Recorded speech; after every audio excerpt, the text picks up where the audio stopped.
Hey y'all, happy Sunday. So we just got back from just kind of taking a drive along River Road, went all the way to Harahan. I didn't realize that I could basically stay on River Road all the way down to Harahan. Bought some Girl Scout cookies, let the troop leader know that if they're ever doing like a unit on art or illustration or comics, that I'm a local illustrator, and did a little bit of grocery shopping.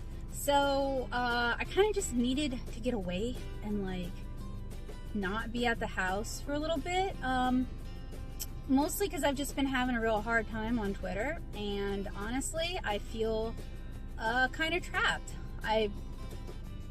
I know I talk about it a lot, so I don't want to harp on it, but I also don't want to like gloss over it because I know a lot of other artists are feeling this way. COVID has, as I have said like 60 billion times, really restricted my abilities. And then we moved when COVID kind of let up. We'd been planning on moving anyway, and we kind of figured we might not get another window. And I knew moving back to Louisiana was going to be a lot of starting all over again. And I was ready for it. I was down for it. But a lot of the restrictions that COVID has kind of placed on people and on their movements mean I can't really start all over yet. And I'm very reliant on the internet for income and to promote my work, and it's just been increasing. My engagement on Twitter especially has just been getting worse and worse and worse and worse. And like I told you guys, I kind of understand why a lot of the people who used to enjoy my work and who I used to enjoy their work, they've had to leave Twitter because it's a lot right now, and I get that, but it's still hard to see. It's still disappointing to see. And I should be leaning, I know everybody hates Facebook, but I get better engagement on Facebook. I should be leaning more on my Facebook.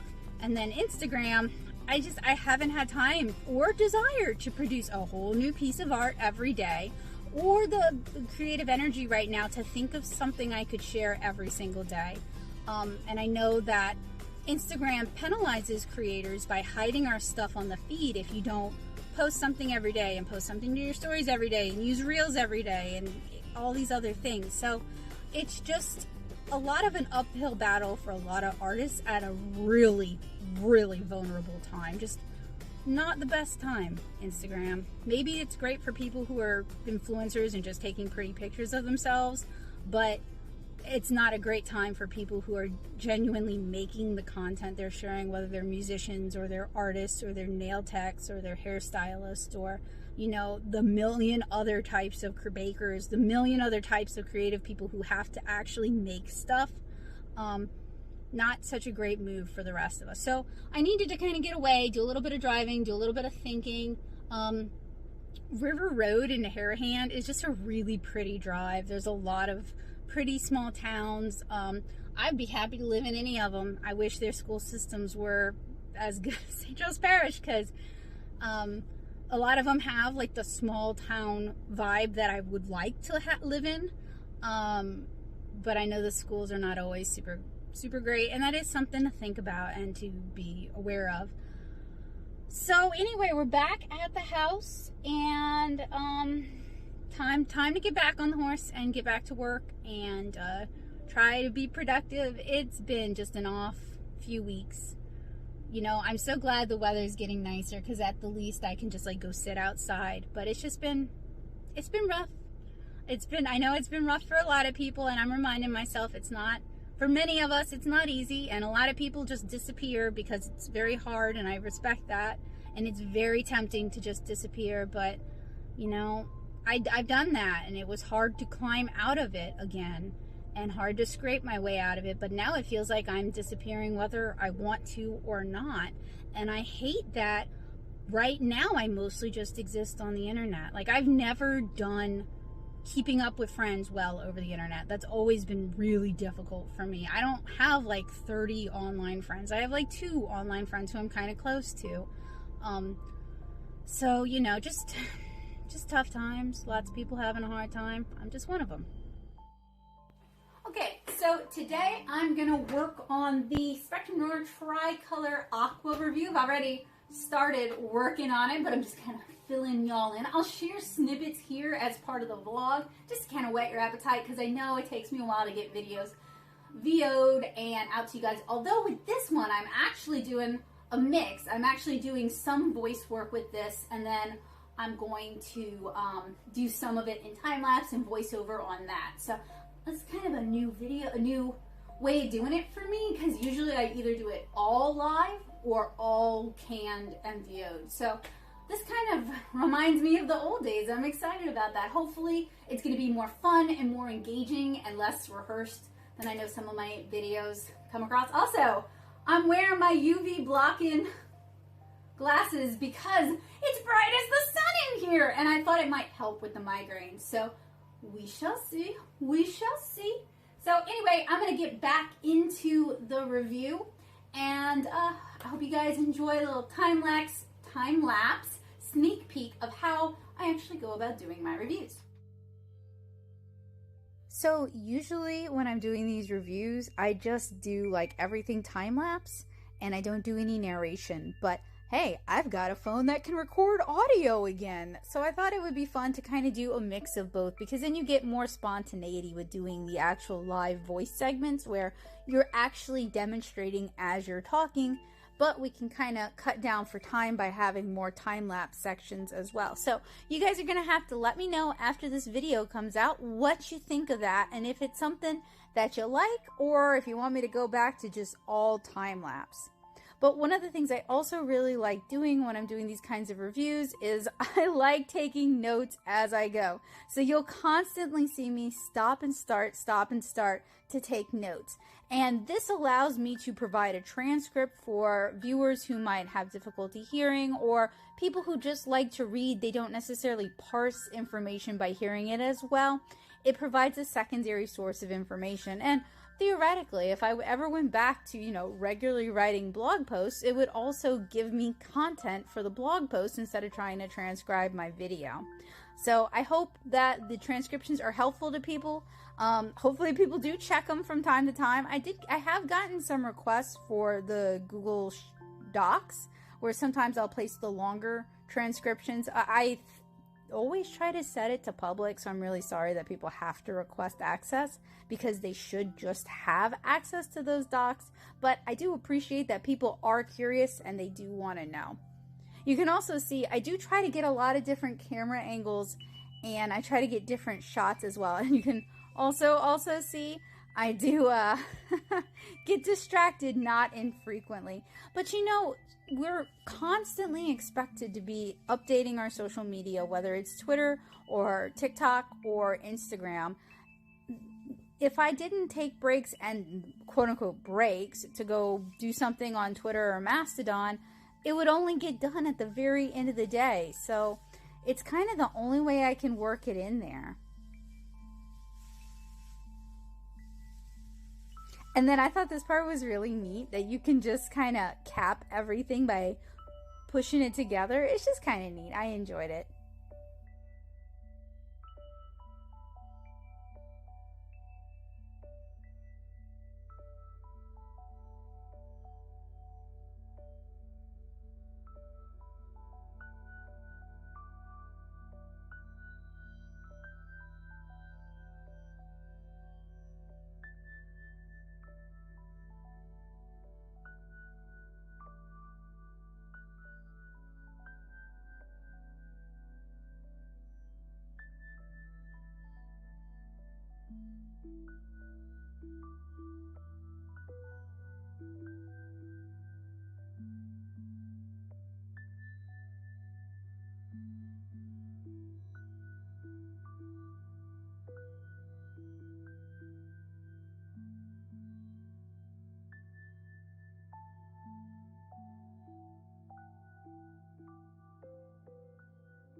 So I'm not going to tell you guys too much about my thoughts regarding these markers because honestly, I hope you guys will watch the unbox and swatch video.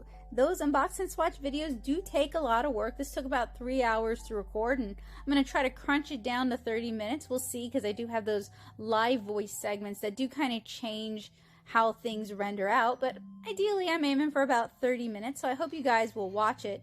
But I had fun swatching them, enough fun that I actually wanted to keep working on my backlog of stuff to review. So I ended up doing just that after I finished this review.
I want to thank you guys so much for hanging out with me today and unboxing and swatching Spectrum Noir's tricolor watercolor markers.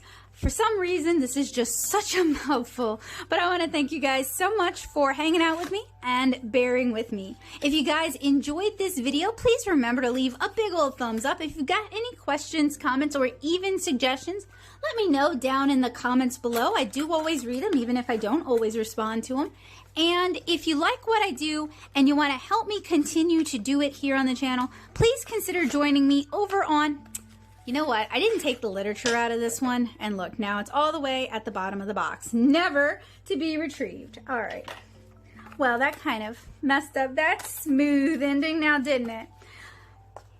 Always when I'm talking about Patreon. All right, if you guys want to help me continue to do what I'm doing here on the channel, it would really mean the world to me if you join me over on Patreon. Just $2 a month can really go a long way, and it'll get you early access to videos like this one and backer exclusive access to many of my newer tutorials, because I don't know if you guys saw the blog yet, but I am pretty much moving most of my tutorials over to Patreon. So if you guys like my tutorials, if you find them helpful, useful, and informative, joining me over on Patreon will help you guys access those.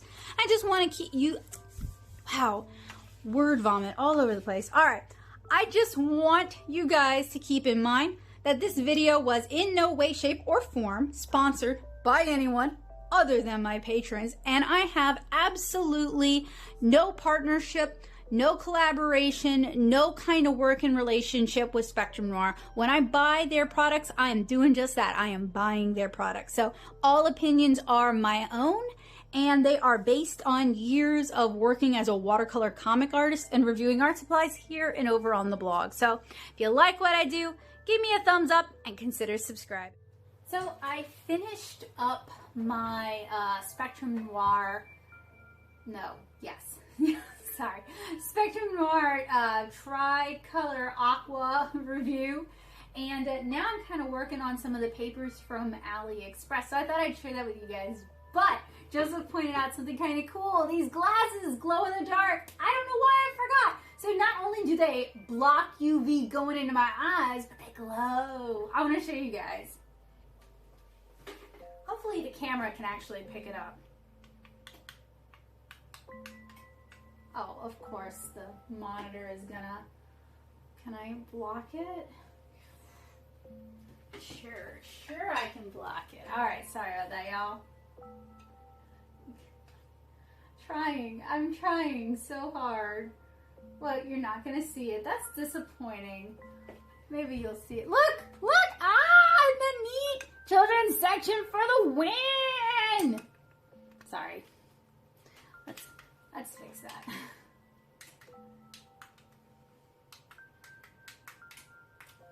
And then to do the top light. Anyway, I'm gonna get back to working on my reviews.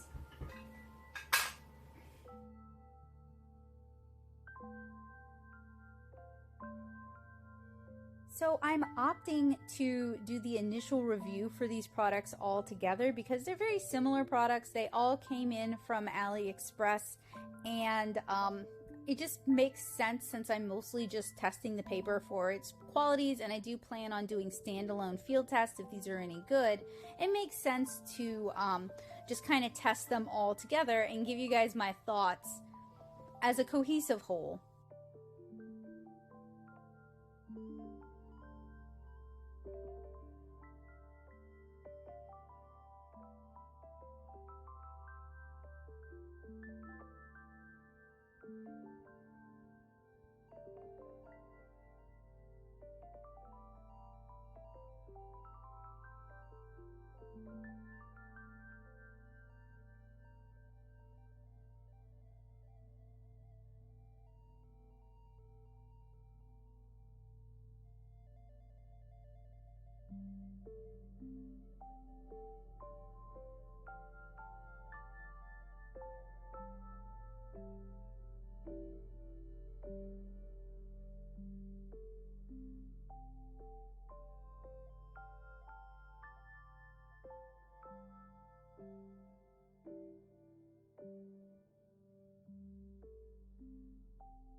Alright guys, well, it's been a surprisingly productive day. I think that drive did do me some good.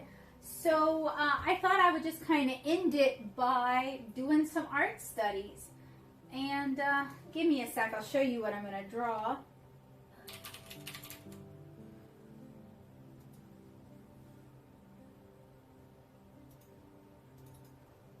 So this is a photo I took. You guys can't really see it that well, but it's a photo I took while I was at Banting's like a couple weeks ago. And that's part of the reason why I took the photo is I like working generally from my own reference, particularly when I'm just painting for enjoyment. If I'm doing like a how to draw blah blah and I have that resource, I'll go ahead and use that resource. But sometimes I don't, so then I'll see what the internet has to offer. But generally, if I'm drawing and painting, I like working from my own photography. It just feels more like me. And I can usually get the composition and the colors that I want if I'm the one taking the photo. So I thought I would just kind of ease into tonight by doing a study.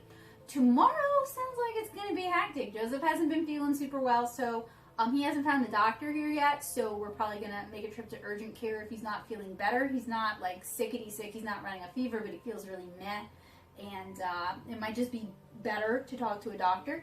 If things go well and he's not actually sick, then I'm going to go ahead and bring Bowie to the vet. Doctors, doctors! And if Joseph's not sick with the big old C word, which realistically he shouldn't be, but you know, people have gotten sick with less contact, then we're going to go ahead and do the chill stream. And if he does have the big old C word, I might do work on needle felting as a chill stream or something. Hopefully he doesn't. I don't think he does. He doesn't have any of the symptoms, but after my mom put the thought in my head, it's anxiety's fun, isn't it? So hopefully this will just kind of help me chill out and relax. And this is going to be another one that I share later as a tutorial over on Patreon. But I'll share some snippets with you guys just to kind of whet your appetite a little bit. So with these flower tutorials, I'm working on in my Shizen sketchbook. I really like it. And I like to do two parts, a quick drawing tutorial when my camera is able to actually capture what I'm doing, because in order to get good colors, it does tend to blow out the paper a bit. And you do tend to lose the graphite a little bit. And I'm going to paint it with my Mozart Komorebi set, because I happen to like that set. And I'm using a lot of silver black velvet brushes. These are a mix of squirrel and synthetic, and one mimic. They just work well for these sort of larger, looser paintings that I'm not painting teeny tiny faces like I would with my comic.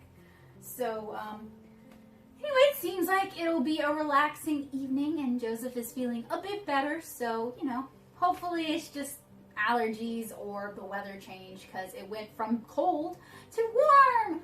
Louisiana thinks it's spring, and I'm all for it. So, let's go ahead and get to painting.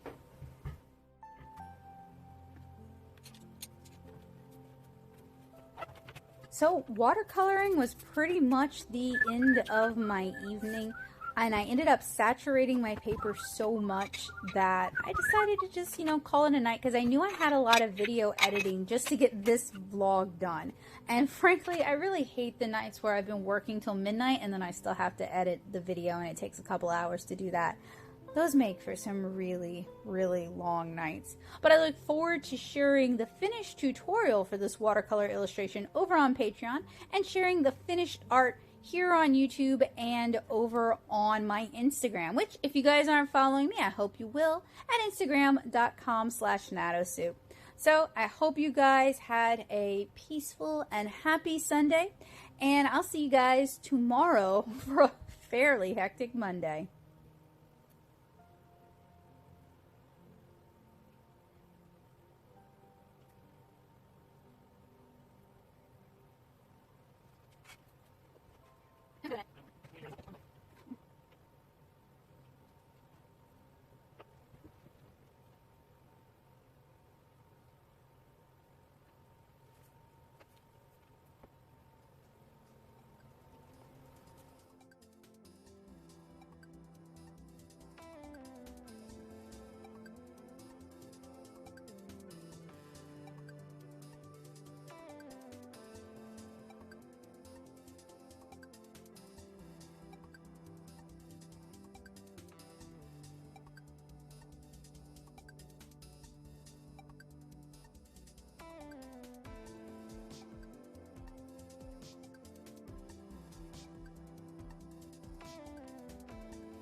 Happy Monday, guys. So I actually started my Monday off by doing some digital sketching, but that's kind of annoying to try and capture in these vlogs, so you'll just have to take my word on it. But I also planned on taking Bowie to the vet today, and before I brought him in, I did a little bit of painting as well. He's currently seeing a vet in Laplace, and right now they're only doing walk-ins, which definitely has some unique problems. Hey guys, happy Monday. I'm still working on the painting I started last night. It'd be nice if I finished it today. I don't know if that's gonna happen. It is such a gorgeous day outside. I was kind of hoping we could do the chill stream outside, aiming for paper making because we got a lot of requests for that, and I have the Crayola kit for that. But before that, we gotta take Bowie to the vet because it's time for some vaccinations. Otherwise, he's fine. Let me show you.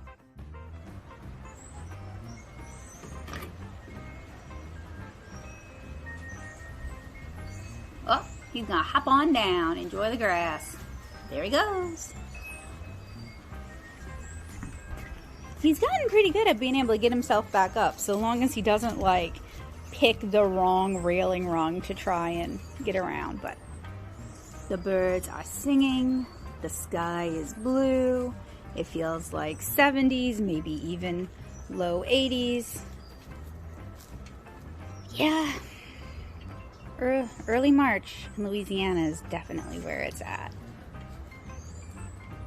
Truly, it's the most wonderful time of the year.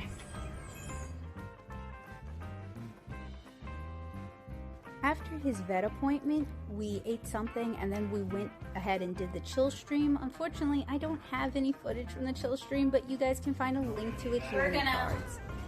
Go ahead, I think, and pull it out. Probably a spatula. I didn't realize I was gonna have to do the dishes in order to do paper.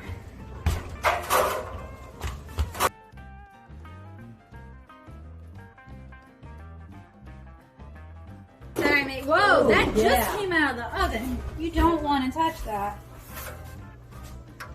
Where's your pot holder? Here. Oh, uh-oh. Ooh, crispy. No, that's just, that's the parchment paper part. Yeah. It said the screen is oven proof. It did. I did in the screen. I know, that's going to be very interesting. But I don't know if the parchment paper would have made any difference. It is actually still damp on top. Watch it. Ooh, That's what, no, I'm not streaming, but I am going to use this in the vlog. Should I put it back in, you think? How It's like damp wet. is it? Well, if I feel some moisture. It might get dry overnight. On its own. Boy, Yeah. that makes it take even longer, huh? Yeah. What do you mean, just Because leaving look, it out it's so someplace? puffy. Yeah. Okay. All right. That's what I'm gonna do. You just leave it on the stove. Leave it on the stovetop overnight. I mean, I'm kind of annoyed because there's several things Crayola, if they had done this kit themselves. Yeah. Because they make an, I assume they're specialists in children's art stuff because they make enough of it. I would think they would focus test it and you would I don't see even that. see the blue anymore. No, it's very faint. It's like it's on the edges. Yeah. Alright guys, so earlier today a sticker order came in. So I thought, I'm not clearing off my desk, it's got all the watercolor stuff on it. I thought I'd share it with you guys. I do wish I had an X-Acto blade handy. Unfortunately, it's in the other room that we do the chill streams in. So I'm just gonna have to tear into it like the wild, fierce beast I guess I am. Let's try using a rotary cutter. So what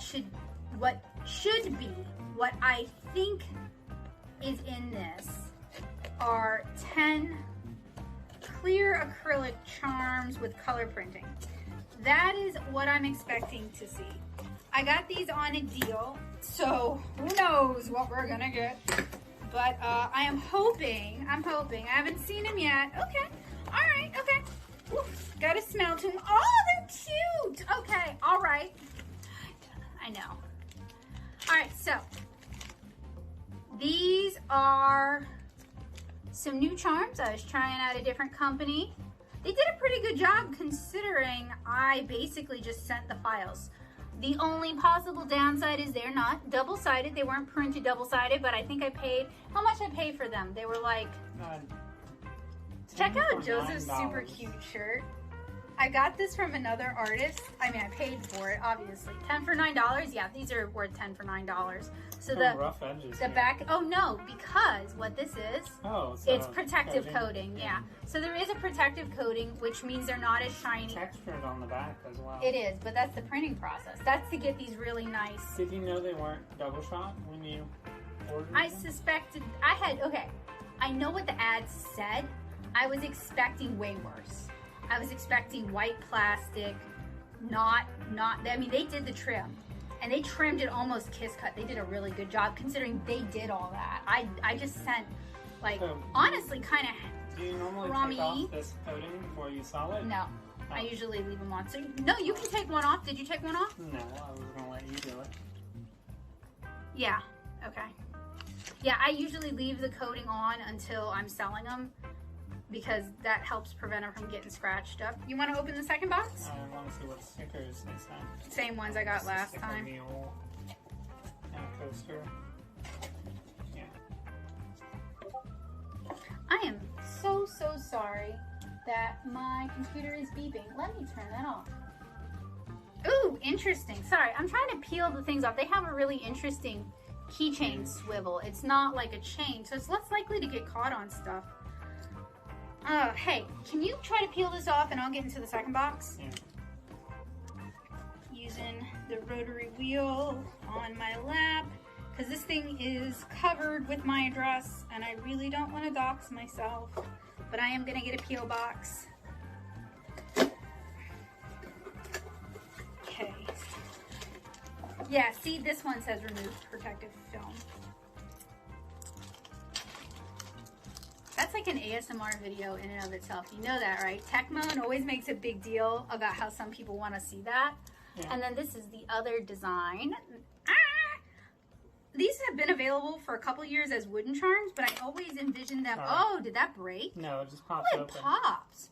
So you could make earrings out of it if you want to. You're not stuck with these being keychains if you don't like them as keychains.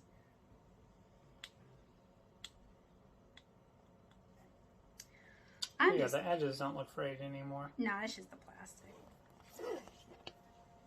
I'm just struggling to get the plastic off, which isn't a bad thing. It means it's not going to just like randomly come off, you know, in transit for a show. You could definitely glue this closed if you did want to forever be a keychain.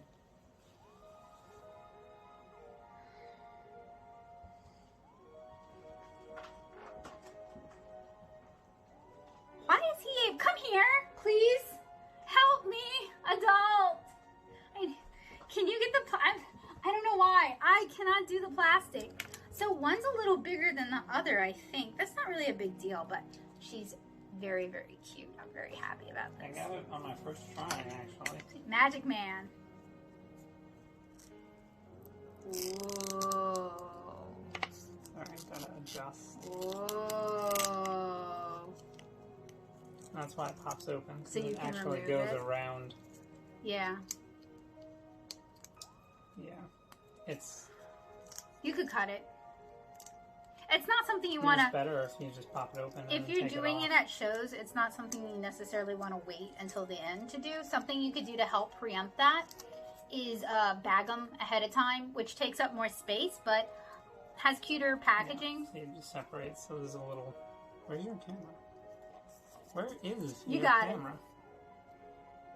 Yeah. Ah!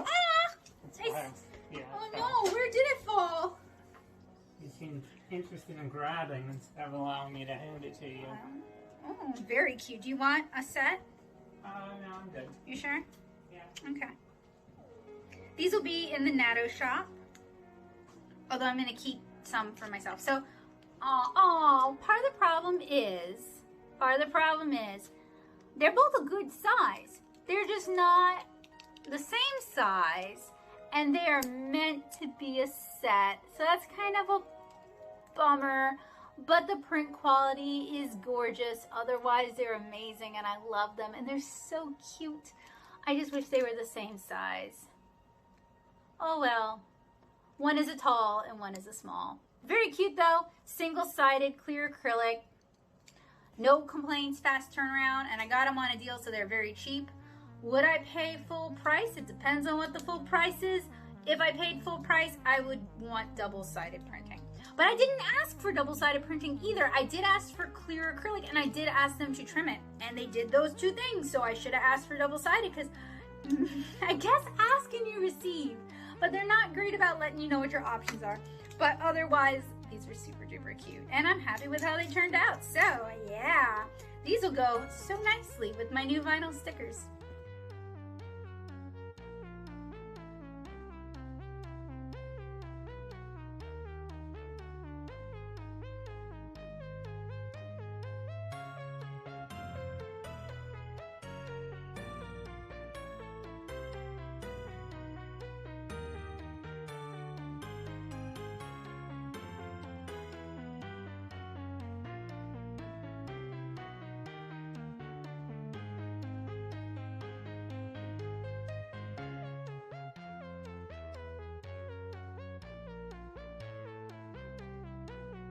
After the chill stream was over and we took a look at the cards, I spent the rest of the evening finishing up this painting. So to go back to talking about the vet, so the vet is first come first serve, walk-ins only, and today apparently 3 dogs had catastrophic emergencies while I was in the waiting room with Bowie, and then at least 2 more dogs came in with catastrophic emergencies while I was trying to pay my bill, including a dog who woke up that morning and couldn't walk.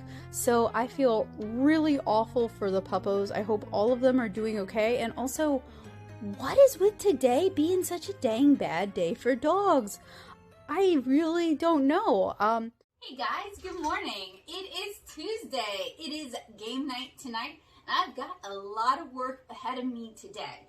What I'm hoping to get done, in addition to cooking and cleaning, is I'm hoping to get another layer of mud color on the mud test for these AliExpress watercolor papers. I am also hoping to literally crank out another sheet of paper from the Crayola paper maker, because y'all, that process, I had to let it sit all night. What kid is going to be I would not have been patient enough for that, but that's okay. Learning how to make paper, maybe going to make more paper. It would be really cool to make my own watercolor paper at some point, especially because I do happen to like Shizun watercolor paper, which does happen to be, even the hot press happens to be kind of a chunkier watercolor paper that is handmade. So it'd be pretty cool to learn how to make my own, even if it's not super feasible. It's always interesting to kind of learn how the paper is made, to learn how the sausage is made, to learn how the product is made. Speaking of, I finished this last night. Pretty pleased with how it turned out. And the tutorial for this is going to be over on my Patreon. And I have a lot of voice work I need to do so I can get those reviews and tutorials out to you guys, because I've been working on them. I just got to get them wrapped up.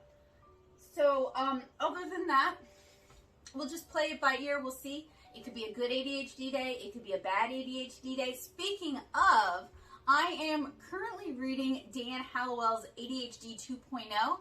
And I generally love Hallowell's books. He is a psychologist who has ADHD. His kids have ADHD. He usually co-writes with other writers. His ADHD books were the first time I saw ADHD presented in a positive light, and it really inspired me to kind of reconsider how I felt about ADHD with myself and how I felt about myself. So I highly, highly, highly, highly, highly recommend his books, like over many other YouTube channels and over many other ADHD Twitters. Read the source. One of my frustrations actually with, and maybe this is beef, with other ADHD people who tweet about it frequently, and they're not tweeting about theirs, they're tweeting about just ADHD in general, is they don't cite. And that is frustrating because I know they're not doctors. I know they didn't do this research. And I want to know where they got their information from. Partially because if I like the information, I want more of it. I want to know the source. So that's why I typically try to always, if I'm citing something, to always say what that citation is. Otherwise, I'm speaking from my own experience or someone I'm very close to's experience. And in that instance, I will usually mask who they are to protect them. But I do try to be honest about that. It's just something that bugs me because there's always been a lot of misinformation about ADHD. There's still a lot of misinformation about ADHD. And I really want to help people feel comfortable in talking to their doctors about it and getting a diagnosis. And when ADHD is presented as one set of traits, as we have historically seen, it basically excludes an entire population of people who have it and would benefit from medical care, but they don't fit the diagnosis, so they never get it. So in ADHD 2.0, I haven't gotten super far because I was having a very ADHD night last night, so let me know if this sounds like you. I was trying to read, and Joseph kept putting on super boring talking stuff. Like, normally I like GDC talks well enough, but the person he put on there's no enthusiasm for the project. The voice was all one layer. It was just like they'd worked on it and this was their baby, but they could not care. And I could not turn the TV down low enough to read over that. Even though I was like tired and preparing to go to sleep, I couldn't focus enough to drown that out. And he put something else on that was even more boring and talky. I think it was like an econ video where it was just nobody was citing any of their stats. All of the graphs had no numbers attached or citations attached. I just really don't love that. Are you seeing a pattern here? I was an environmental science minor in undergrad. I do actually want to see the numbers when someone's trying to tell me some facts. Like, let's see where we're getting this from, y'all, so I can decide whether or not I want to believe you. Anyway, so I got some works to do today. I'll share that part of the process with y'all. I'm probably not going to make any finished art today or make any real progress on that. I accept that, and then tomorrow my mom's having leg surgery for her veins, so I'm going to be probably doing that all day. So that's cool. Like, I knew about it ahead of time, so that's cool. And part of moving back to Louisiana was so that I could help out more with my family. So I'll bring my laptop, I'll bring my charger. Maybe I can make progress on ADHD 2.0. I hope so. Because it seems like he purports in this volume to talk about more things we as ADHD people can do to kind of control our ADHD, which is where I'm at. Like, I was able to do it for years, for like 2 decades basically, because I went off medication when I was about 14. And although we're working back towards medication, my appointment's in April. Like, I need to be able to buckle down and focus and get my work done until April. And it would also be cool to have some tricks in my pocket, you know, when the medication is run out or when it's just a really bad day. Because, not to get graphic, but for certain people who happen to have certain bodies, certain times of the month, or on certain times of their cycle, ADHD is way worse. Like, for me, uncontrollably worse. And no one tells you about that because for a long time, girls didn't have ADHD. So why would you study that, right? We don't have it. So I noticed that in myself about a couple years ago, and then other people started mentioning having those problems too. So maybe I can join like a study or something where they study that, because I would be more than happy to help contribute to that knowledge base. But if you fit those parameters and you are noticing that about yourself, you're not broken. There's nothing wrong with you. It is common and not talked about. And if you want to, I hesitate to open myself up for this. If you want to talk about it, you can DM me. But basically, the conversation is going to be just about the ADHD symptoms regarding that. So anything else, I will probably be like, no, not today, no. So, anyway, let me get refocused.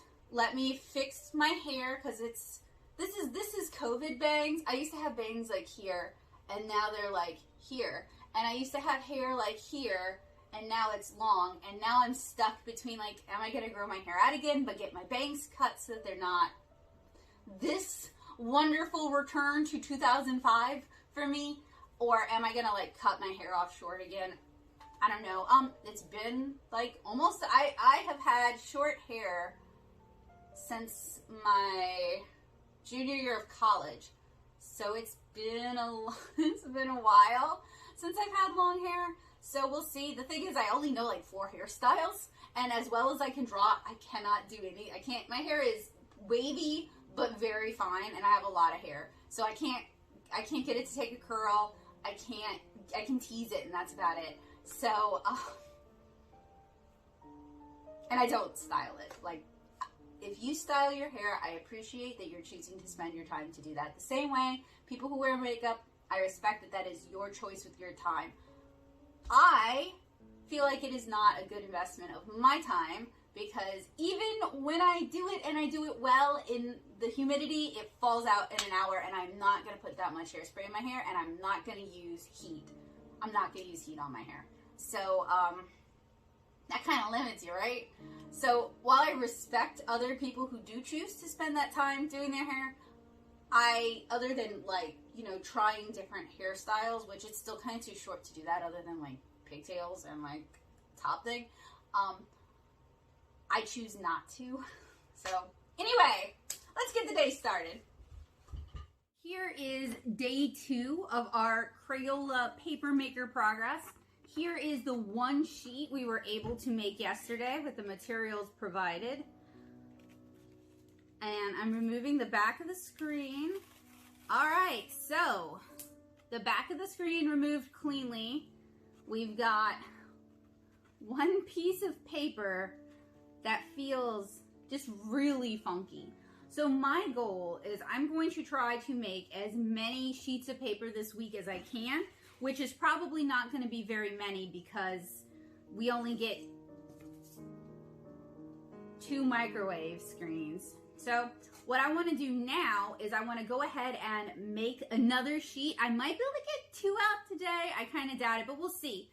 So I'm going to go turn on the oven, and I'll switch the camera angle so you guys can see better what I'm doing. But I have all the materials from the kit here. We've got their special little beaker, we've got a cup of water, we've got their paper pulp, we've got their foam sheet, we've got the dies that they've included, we've got the spatula, we've got our screens, we've got this thing, we've got this other thing, we've got newspaper, we've got this to tamp it down, and we've got our instructions. So I'm gonna go turn on the oven so we can kind of preheat, and then I'll get the camera set up and we'll make our second sheet of handmade paper using the Crayola paper maker. So I guess just consider this review part 2. All right, oven is heating up, so let's resume our paper making process.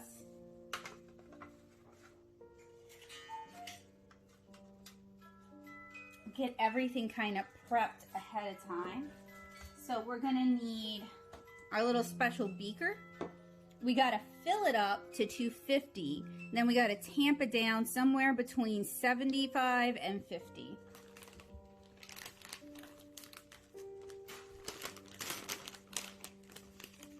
And this is just very, very dusty shredded paper pulp. I am aware you can make your own handmade recycled paper from paper scraps you have around the house. An old newspaper if you want to. I don't know how well that turns out. Like, I don't know if you end up with like a bunch of ink in your paper or what, but that might be something we kind of play around with after we've used up the included paper pulp. What I'm more interested in is making watercolor paper. So I would assume I need some kind of cotton rag for that. So I've been looking online Not too seriously yet, because I mean, seriously, this is like the first time I've made paper, and there's no point in like investing buku money in something that I have literally only done once. But you know, I like to do my research ahead of time. Okay, so now I'm using this very expensive bespoke tamper that you can only get at Walmart in the paint section. And I'm trying to tamp it down real good. And that dust gets everywhere. So I'm about to start sneezing something fierce. I'm really tamping it down, and I'm able to get some parts of it down to 75, but not really. We also kind of ended up with too much paper pulp, and it kind of sloshed out of the mold yesterday. So, I don't know. I kind of feel like Crayola needs to keep workshopping this one. Good idea, fun idea, definitely goes well with their other products.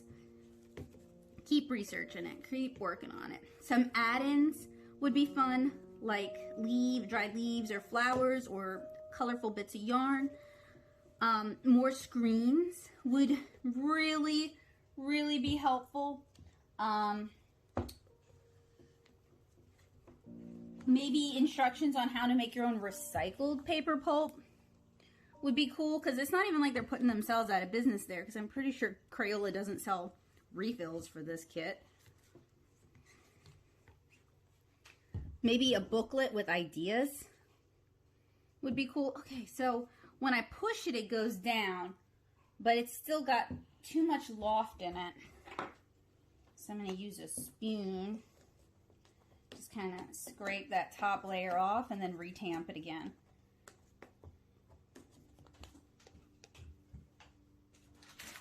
I would love to go work for Crayola, workshopping ideas.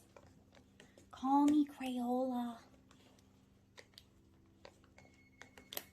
That would be my Ovundo telling me it's at 200.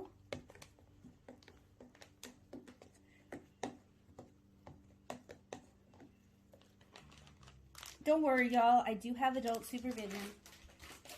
Joseph is over in the next room working studiously. That's what makes you an adult, right? Working all the time.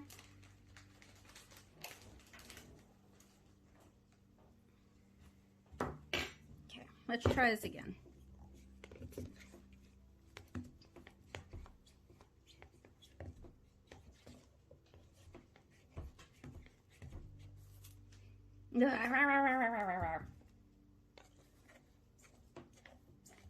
It makes a squeaky noise as I do it too. Dear Discord, go away. Be quiet. I'm trying to record. And you're distracting. Alright, we got it. 275. Not 50. Maybe that's part of our problem, is we just, because this is the low point. We could have as little as that. Yeah, let's try.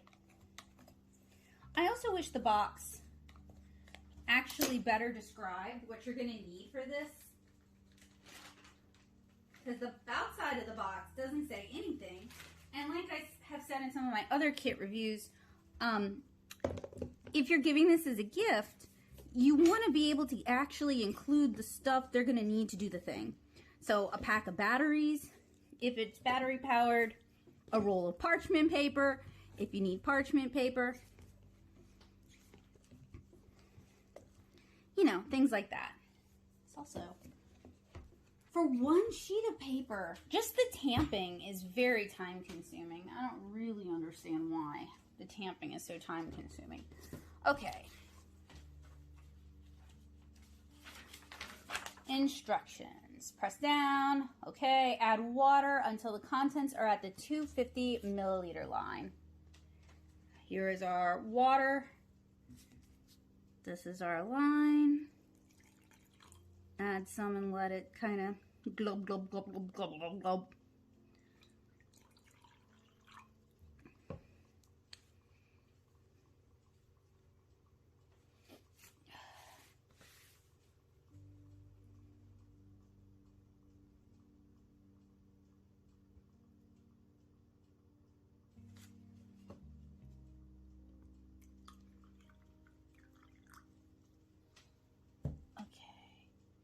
Stir with the spatula until a pulpy slurry is uniformly thick and slightly lumpy.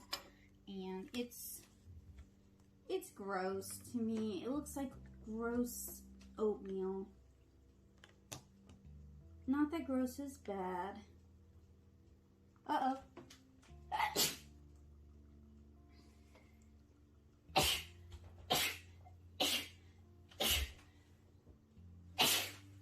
That, thank you.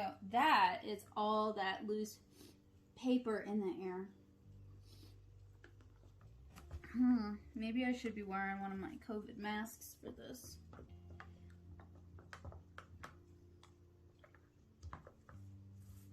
Making sure I get all the corners. And then I'm gonna add in yellow. And with this one, way off camera that you guys can't see, it's blue with pink. And you can't even see the blue really. So I'm gonna add in some more yellow than I would have.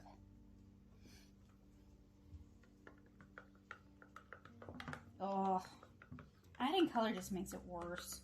It's like fun color oatmeal.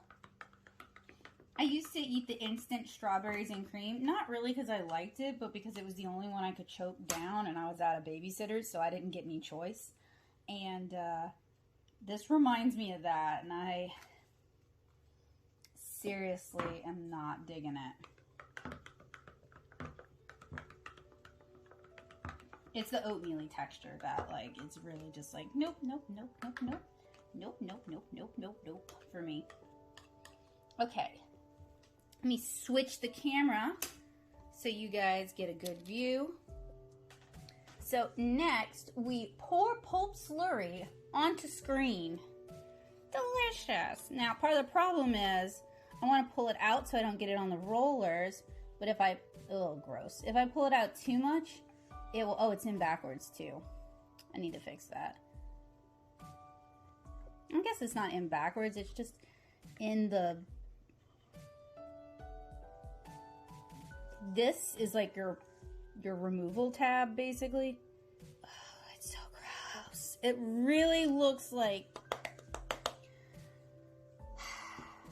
Well, y'all know what it looks like. We don't have to pretend. And then spread evenly over the screen with the spatula. And after I do some spreadings, ooh, I'm gonna drop in some blue ink, I think. I wanted it to look like green tie-dye, or maybe pink and blue ink.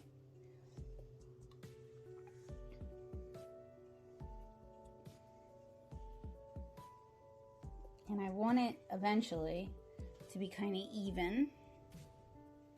Because it is paper, you want like kind of a even surface, even if it's got like a rough grain or a rough texture. Oh, don't love this. Don't love this texture, sorry.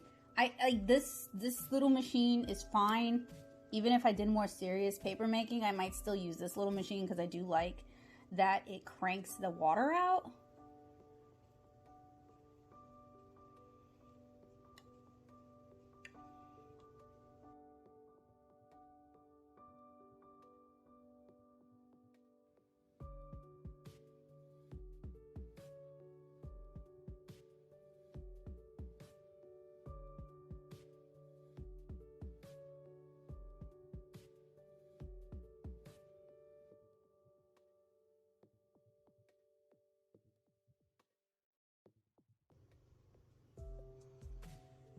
So yellow and blue do make green, but this is a really warm kind of orangey yellow, so they might make an olive green instead of a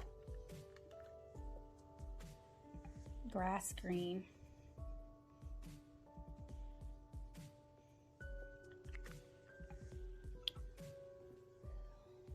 With the other one, I was able to get some movement. Oh, no, no, no, no, no, no, no, no. No, chunky nasty. You stay where you're at. I'm just trying to do some lines here. Maybe not. It's just This one's a weird batch today. Maybe I didn't let it soak the water enough. I don't even know. I don't even know. So we next put the second screen on top. Then we put the press plate. We want to line the tabs up. And then we want to put our foam gripper. And then I'm going to change camera angles.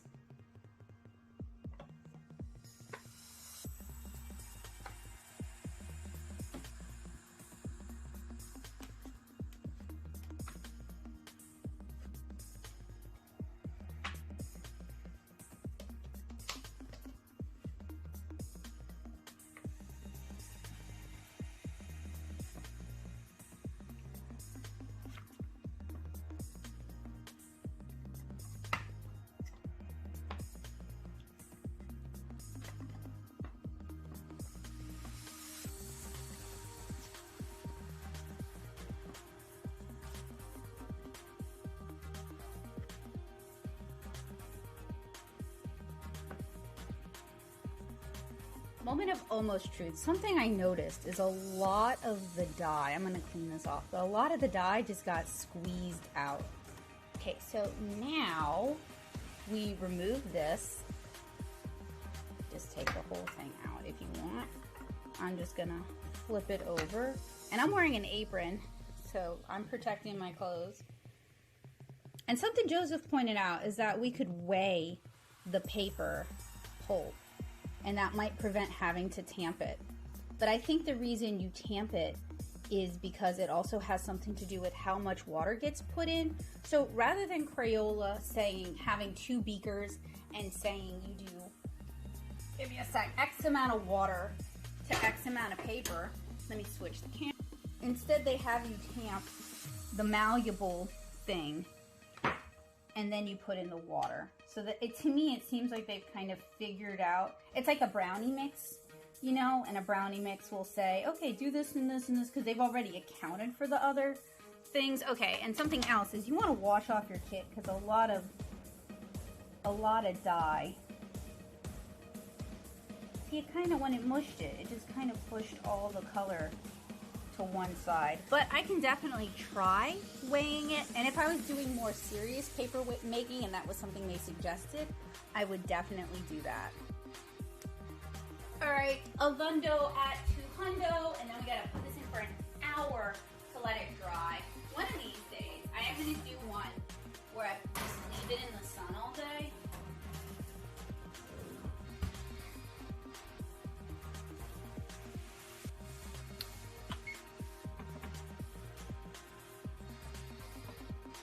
Oh, a little much. Even though, honestly, even after an hour, it's not dry. Okay, so now to wait, and I'll go clean up my mess. So I added another layer of mud testing to our 3 AliExpress watercolor papers. The full review for that is going to be live eventually. Patrons do get it first. It's just still in progress right now.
Hey guys, so it is beautiful weather out here today in Southeast Louisiana, and I have a little bit of an AliExpress haul that I received recently, and I thought it would be great to sit outside, enjoy the beautiful weather, and show you guys what I got from AliExpress. So I am wearing my lavalier mic, so hopefully all the background noise that can sometimes be so distracting isn't so distracting today. So I do want to point out that if you are ordering things overseas, like from Japan, China, etc., I have heard that overseas shipping is about to get really expensive. So if you're going to do it, I guess now would be the time to do it. It'll be interesting to see how that affects my Zimpop subscription, which still hasn't arrived yet for the month of March. So I've got my handy dandy scissors here, and let's go ahead and start unpacking. Now, 2 of these things I've already soft opened. I removed the outer packaging because the customs form said it was something completely different than what was actually inside of it, and I had to double check to make sure in case I needed to file a return. This actually says what is inside, so I'll be kind of bummed out, but not entirely surprised if it's not. And this is going to be probably the least interesting part of this haul video. This is more just shop stuff. So what this is a battery-powered mini turntable, and I got this for when I do my art supply reviews. I've used turntables in the past, and I like the look of them.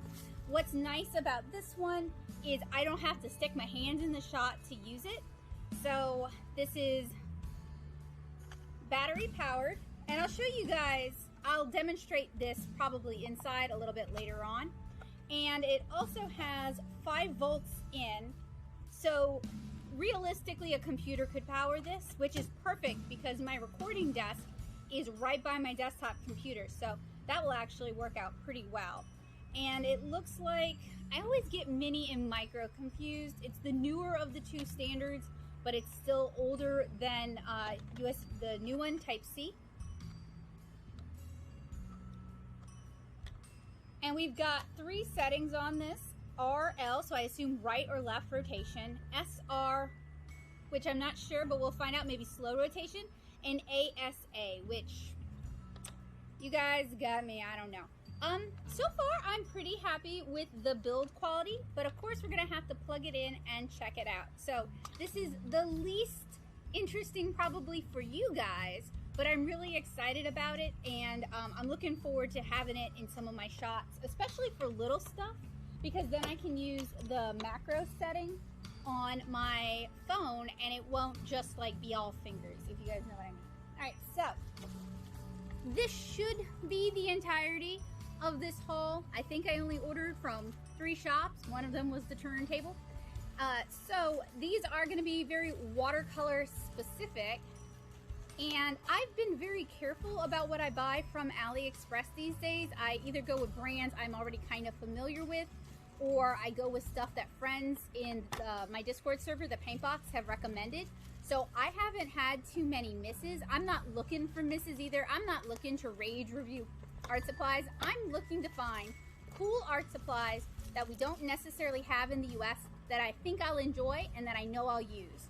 So basically, I'm using all those years of researching art supplies and making friends with other art nerds in order to find stuff I genuinely think I'll enjoy. So we're not looking for knockoffs here. We're actually looking for the genuine product, just brands we don't get in the US. And this is one such product. This is Supervision watercolors. A while back, I reviewed a set of 3. I really like them. The colors are beautiful, vibrant, intense, and I just wanted some more. And frankly, after doing the Paul Rubens review and the Mei Liang review, I'm kind of hooked on Chinese watercolors. So I am excited to share these with you guys in an upcoming unbox and swatch video, so keep an eye out for that. And now that I'm looking at it, I'm like, I think this isn't all of my haul. Oh, I'm gonna have to chase that down in a minute. That's gonna be fun. That's the downside to recording outside. I'm mic'd in, otherwise I'd go get it right now. So everything came more than well wrapped in bubble wrap. I haven't received a damaged item from AliExpress in a long time, and I basically purchased from 2 vendors, and I'll link them down in the description below. Oh, okay, I know what this is. Oh, this means I'm still waiting then on some granulating watercolors. Well, that's both good news and bad news. It's bad news because I'm really excited about them, and it's good news because it gives me a chance to get the unboxing swatch I did where I tried out 3 of the granulating colors. Gives me a chance to actually process and narrate that voiceover. So this is the Paul Rubens Neon set or Opera watercolor tube series, and I've really enjoyed what I've tried of Paul Rubens lately. I received the 24 tube set for Christmas and I kind of just fell in love. They're really some beautiful watercolors.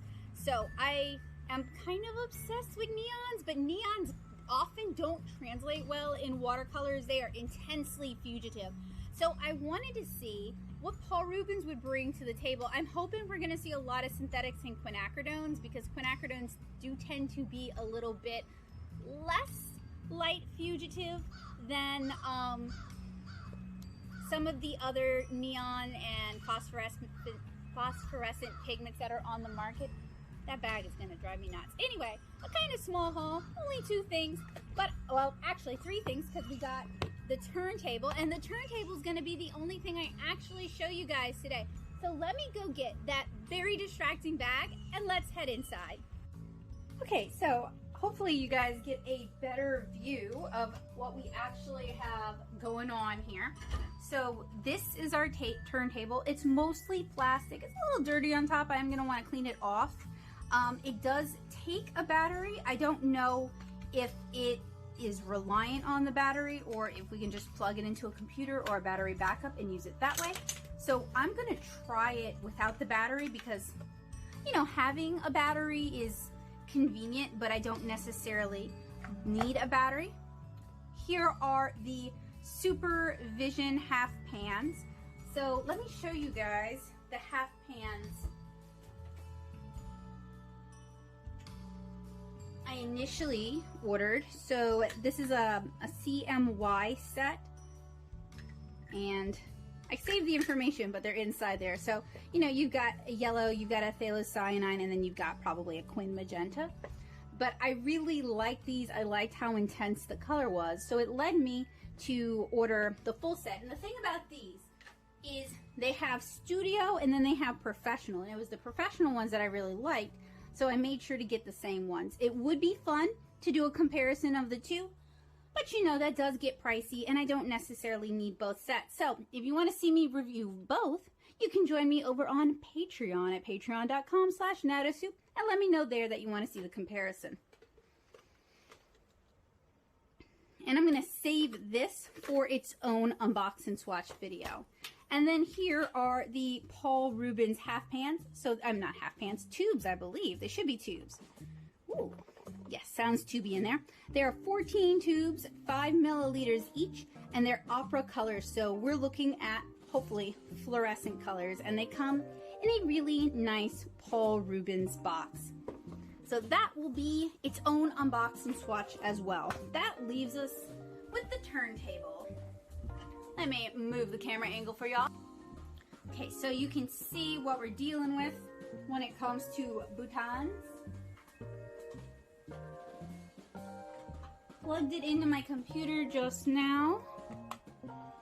Plug it in here. You can see it lights up green. So let's put an object on it so you guys can actually see the rotation.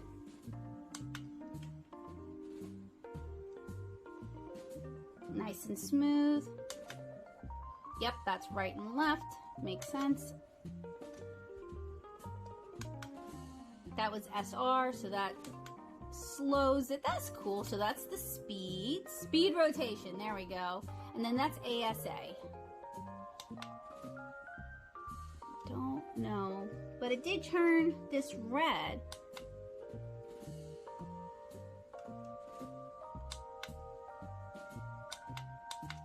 I don't know what that does. Oh, it changes the rotation. Oh, that's kind of neat. Okay.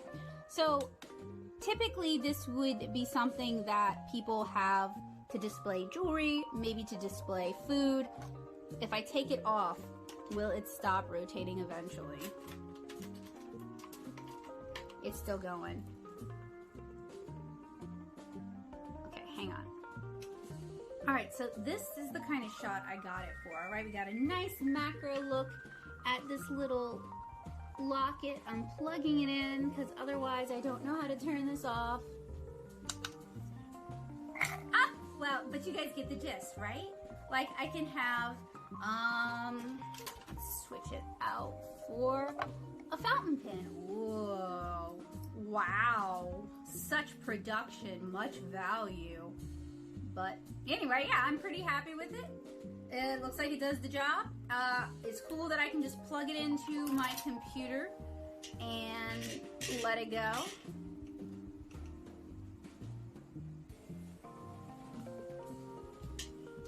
It's nice that I can get some like pretty art supply shots now as B-roll in my reviews, because that's cool, and I always think it's kind of mesmerizing to look at pretty art supplies. Oh, you know, I'm remiss. Let's do it with, and I'm sure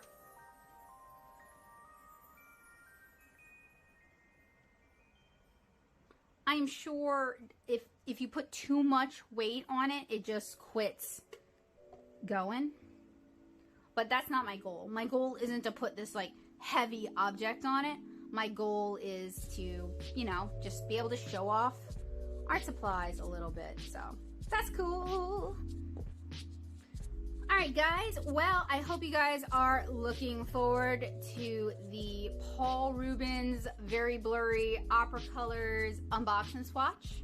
I hope y'all are looking forward to the Supervision. These use honey as their binder, so that's cool. Unbox and swatch. And I'm excited that I got a new little piece of kit that will hopefully help me make slightly better videos. So I hope you guys enjoyed this mini haul. I'm still waiting on my granulating watercolors to come in. I'm not even gonna do a haul with those. I'm just gonna do an unbox and swatch. So keep an eye out for that. I hope you guys enjoyed this mini haul, and just a reminder, if you're ordering from overseas, specifically Asian countries, you might want to go ahead and get your order in before the price increase. So I hope you guys have a wonderful day, and I hope to see you guys again soon. Bye! I've got a couple studio-y things I want to do, but I'm also going to be using my older phone to edit some videos. So I am working on editing the Mei Liang unbox and swatch so I can do voiceover work on it. And this is VNware. I want to show you guys VNware. I'm not super sure if this phone can handle screen capture while editing, but I'm gonna try. But something else is, so a combination of having this in the oven and then having this outside for a couple of hours, it's dry. So I'm just gonna go ahead and, oh, maybe it's not dry. Ugh. It's not dry, and not only, I'll show you why it's bad to remove the screen if it's not dry, okay? Where it's dry, you get, you know, the pattern of the screen, which is why they might use like felts in paper making, so you don't get the screen texture necessarily.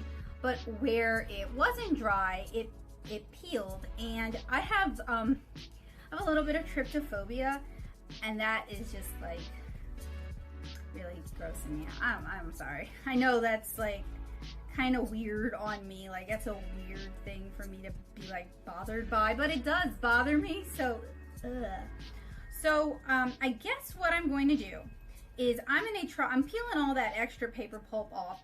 I'm gonna try to do another piece of paper today, because basically my goal is to try and make as many pieces of this handmade paper as possible before next chill stream, so that we actually have something to look at. What I was kind of hoping we could also do is I was also kind of hoping we could, with some of these, try doing water marbling or suminagashi with them. I have a few other things I want to do suminagashi on anyway, so it's like suminagashi part 2, marbling weird things. I really don't like the texture of the paper pulp Crayola included. I know you can make your own paper pulp using literally scrap paper and a blender. We don't have a full-size blender. We have an immersion blender. And also, I don't know, I gotta look into like is that going to ruin the blender? Should I like, I don't want to buy a blender just to make paper and then be like, I don't actually like making paper. You know what I mean? My mom still might have a blender. I know she doesn't. If she does still have it, she doesn't use it. So maybe she'll donate it to the cause of trying to make paper. But the paper pulp Crayola included. It's just gross to me. I don't know what it is. It looks like oatmeal. It's just gross. I'm not digging it.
Okay, so I am totally just gonna skip the oven in that instance. I feel like the oven just doesn't do that great a job, and then also it's in the oven. I also have problems with it sticking to the baking sheet because I'm not using parchment paper. Mom said she'd go get some parchment paper for me tonight, so I can try both ways and we can see if it really makes a big difference. So it's actually drying outside in the sun right now, and hopefully that's a bit better. But I wanted to kind of share with you my video editing process. So let me see if I can find a screen recorder, and then I can do picture-in-picture, which would, you know, be better than like just looking at a screen, I guess. I'm going to VN editor. This is my current favorite editor. I've tried quite a few. This one performs really well, and it doesn't even toast, which I like. And this video doesn't have any narration in it. Oh yes, it does. Oh dang it, it does. Oh, also another thing that VN kind of struggles with is rotating stuff. It can mirror and it can flip, but it's really better if you go into the actual editor and do that. So, got the folder here. So basically, a lot of my time editing right now is just, you know, boop boop, and then hitting save. Save. Thank you. That's amazing that my screen recorder software can do both. I'm actually kind of impressed by that. And then I like to delete as I go, like delete the, oh snap, no, I want to actually be able to replace that funky file. So I need to leave it for right now, and then I can delete it after. And most of these are short clips, fortunately, so it really doesn't take that long for it to rotate them. Just trying to check in through, looking for anything else that's not the correct orientation. Usually I edit video at night, like in the bathtub or in bed or while I'm watching TV, unless I need to do voiceover work, and then I usually save that for the next day, because it's a good task for when you're kind of, your brain is crunchy, when you're kind of fried. At least for me, that's the workflow that works best for me, which is why sadly you guys don't necessarily see a lot of like really groundbreaking editing, because I do it when I have like spare time to do it.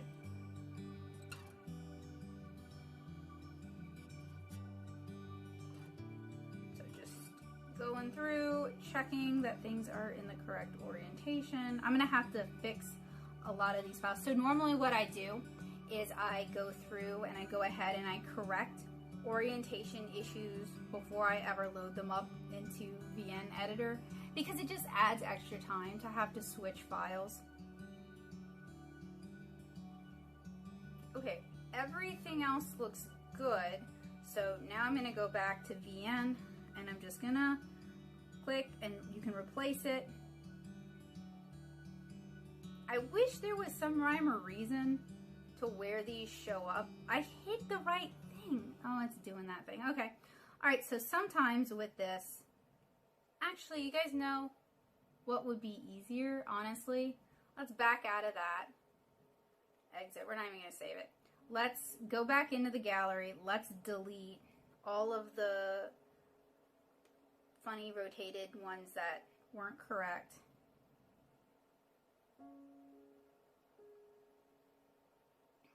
I promise I'm not going to do like 1 million. This is how I edit videos, because it is. I know it's super boring.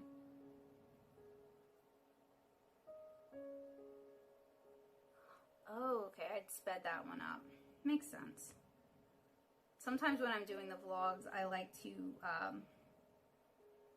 give me a sec, let my brain process. When I'm doing the vlogs, I like to include footage from the day. And I use the highlight reel tool to create that footage.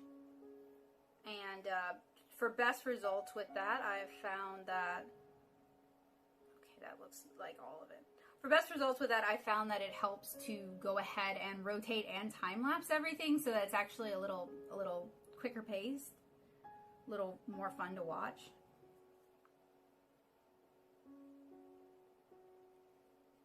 Let's see if it actually opens the folder correctly this time.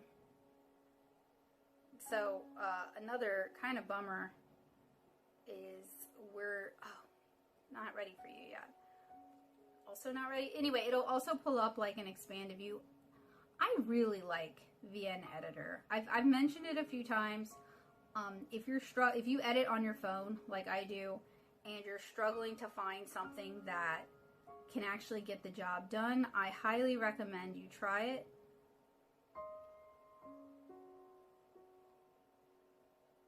It's free to my knowledge. I think they're trying to sell you like a little VN dongle. I'd give it a shot. Okay, let me move that so I can get the top row. And then we have to re-export it, so it looks like, you guys can see the little spinning wheel as it's preparing, as it's about to like say processing. I hope it's capturing all this for y'all. Okay, so while it's actually moving pretty quick, but while it's processing, I'm just gonna go ahead and pause both. Okay, so you guys can see now that it's loaded up. So usually with this kind of video, it is all voiceover after, but with this, I'm gonna actually have to check, because there are parts I did with voiceover and then parts where I was messing around with Google Translate, where I just narrated directly into it. So usually you can go to volume and click apply to all and then just drop it all the way down. But since I did it this way, what I'm gonna do is I'm gonna check, it's boring, I'm sure there's a better way to do it. I'm gonna check through each file and drop the video, and hopefully y'all don't hear any private conversation. It sounds like Joseph's clicker training Bowie. Okay, here's a segment. Any form of Chinese. I know several. There's a segment where I'm talking.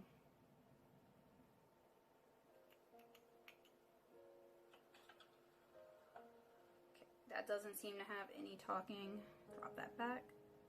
You have Rembrandt. Talking.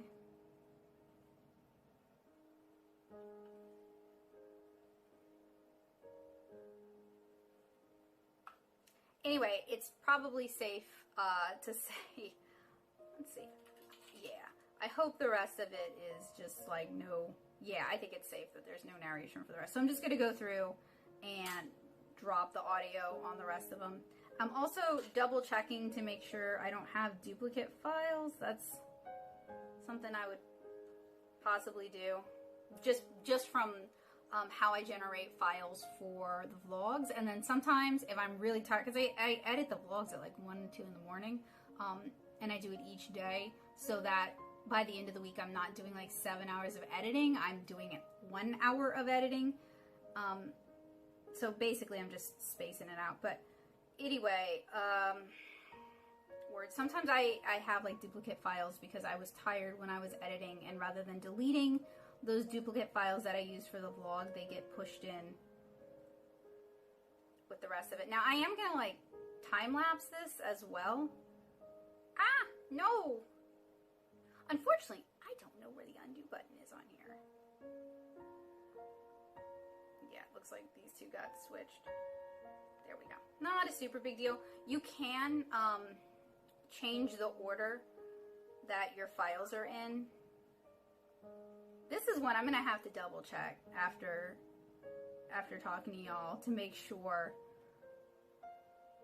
Wait, oh, yeah, there's dupes.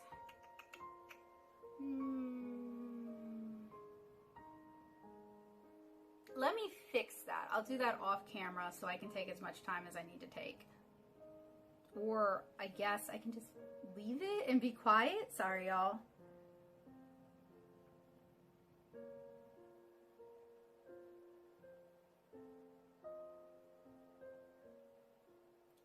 So this is 5 minutes, and then we look at it, and then this is 4 minutes. That seems like the original, and then we look at it, and then that's 4 minutes again, so we can delete that.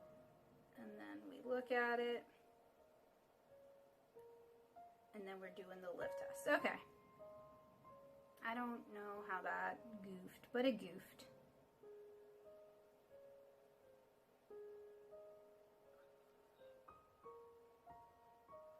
And usually when I'm working on these videos, I'm like watching YouTube in the background, or I'm listening to a podcast or something. So, you know, there is always background. I'm probably watching, what's his name, Gooden.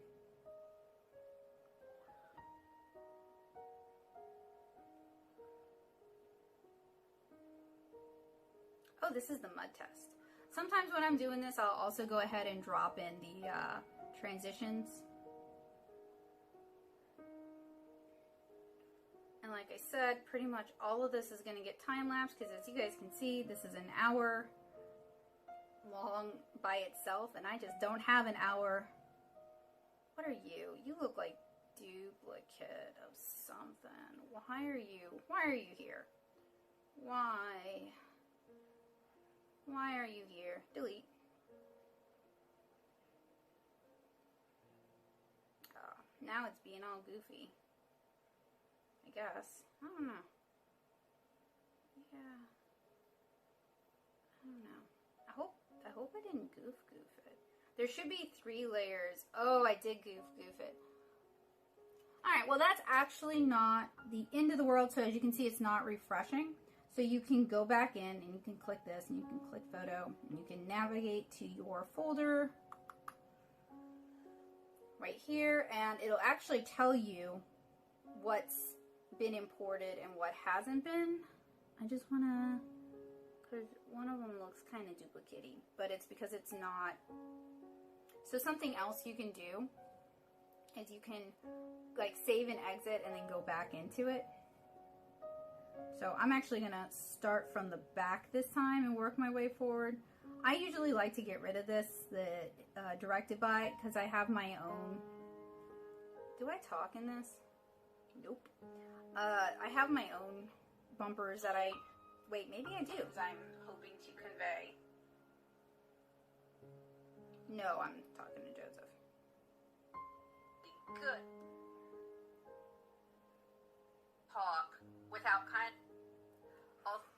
I must have been having a really ADHD day because I was talking really deliberately and slow. Which is what I do when I'm doing it right now, but it's also what I do when I'm like splitting focus or when my brain is just like done. Crispy baked.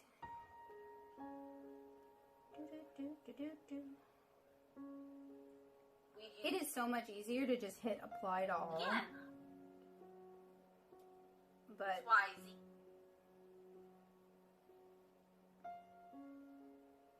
Maybe. oh my gosh. Sorry. What's that? I know it's tedious for sure. That's why I do it at night, because it's not something that once you have like a routine down, it's not something that's challenging to do. It's just something that, you know, can take a while to do. Okay.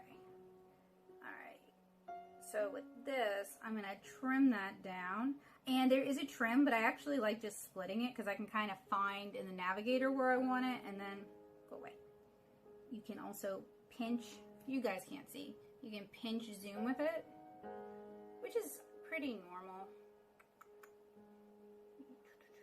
So this is all like regular. Some of this I'm also going to, I want to speed this part up. So let's see what 4x looks like, because I want a smoother, and I'm also going to cut it because you can see my hand in the shadow a lot as I'm prepping for the shot.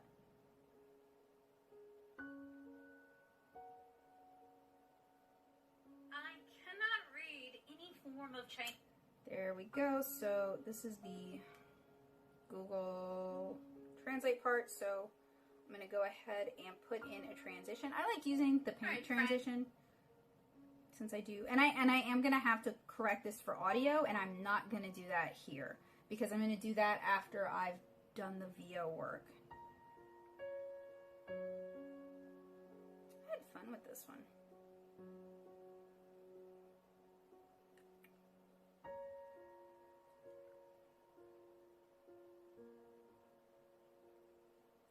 I know, it's so exciting watching me watch a screen.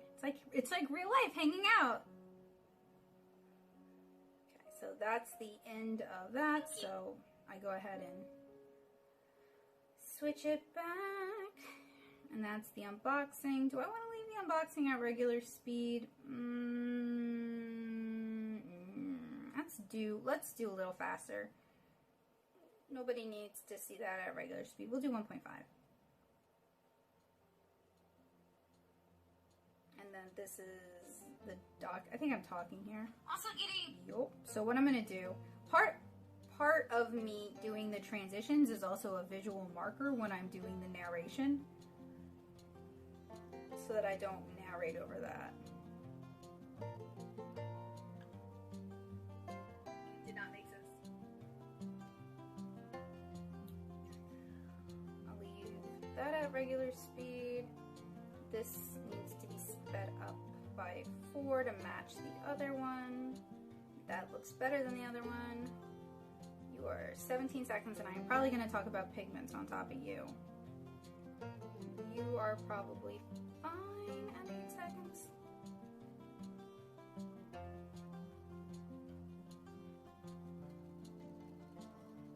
Yeah, you're fine at 8 seconds. You can be sped up. And I normally don't actually talk to it, but since I'm talking to y'all, we don't necessarily need 8 seconds of this, so I'll split it and delete half of it. What am I don't understand what I'm doing with this. I think I was gonna do stop motion.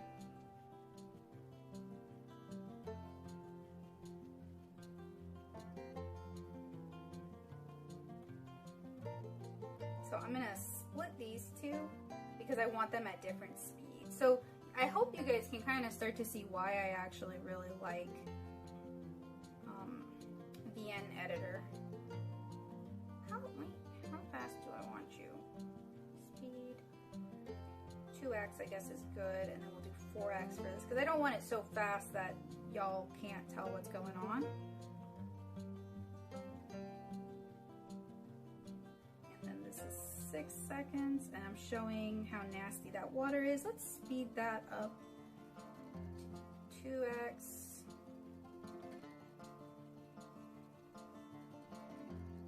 And then there's also like a lot of bumper that I don't need. I've been trying, why is there so much bumper here too? I've been trying to edit it to the point where it's a lot snappier. I know this video is not a lot snappier, but it's just hard for me to do two things at one time. This one was sped up by what, 2x? So I'll cut the camera focusing and stuff. There was a lot of lead up to that. And some of it is just being a human. You can only move so fast. You can only do things at a certain way. What? Oh, there's 3 rows. Ha! Okay. That's how I goofed myself. There's actually 3 rows here. I'm used to palettes that only have... What? Wait. Well, that's a bummer. I'm literally missing footage. Why do I even have this? Let's see if I can find it. Sometimes it doesn't get clicked. That's not usual though.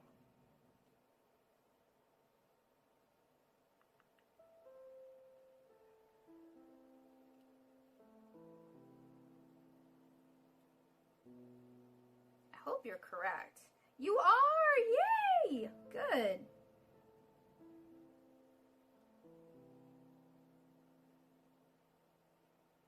Basically, I like to think of it as oh, and I need to, oh snap. I gotta go through and double check the audio now because I forgot that some of these, when I replace some of them, I'll do that after though. Y'all don't need to sit through that.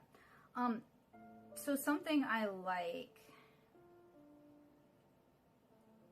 sorry, hard for me to do both. Something I like about VN is that it is so easy. Even somebody who just like seriously does not do edit video can figure it out pretty quick.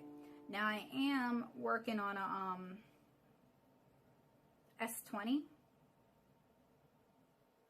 Oh, that's the lift test.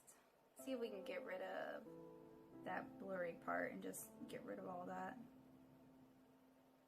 And this can be sped up by 4. Yeah. I really like it when I can get these down from like an hour to about 30 minutes. Although there is a point, why are 9 seconds? Do you need to be 9 seconds? You probably could be 9 seconds. So let's add in a wipe.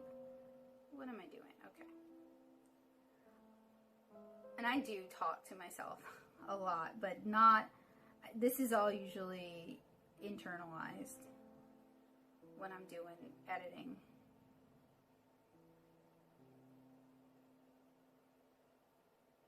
Oh, it's still 49 though. That's disappointing. I was hoping I could really crouch it. Okay.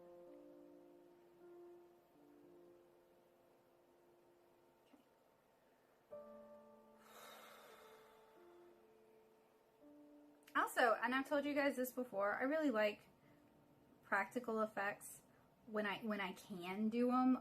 Sometimes it's just not feasible. Sometimes it adds so much extra time for me that I opt not to. Sometimes I'm very tired and brain dead and I just don't feel like doing it that day, but I do like practical effects. I think they're pretty cute. This can be sped up a buku amount. So many. Oh, the mud test. Let me, and then also, and I'm doing this differently than I normally do just because I'm also narrating and it's hard for me to do both. I also generally, why'd you get rid of my wipe? Add in text at this point in time as well. So you can be sped up by 8.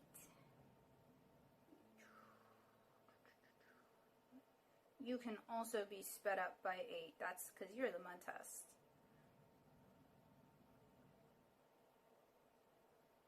And you can be sped up by 2. Oh, you also have noise in you.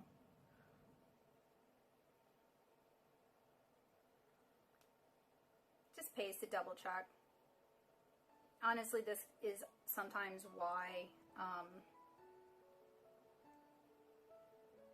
I have videos that are a little goofy. Especially back when we used to pay somebody else to edit, because he would not, I'm pretty sure he did not screen the videos. I always screen the videos, and sometimes I'd have to ask him to re-edit things like 2 or 3 times. I always screen my own videos before I release them. So, you know, I'm sure mistakes happen because, like, I'll screen them while I'm driving, so I'm just listening for the audio. I'm not actually always watching, because when I do the voiceover work in post, I'm watching as I'm doing the voiceover. So realistically, it shouldn't have a problem, but, you know, things happen. And all the mud tests are fast. Gotta go fast.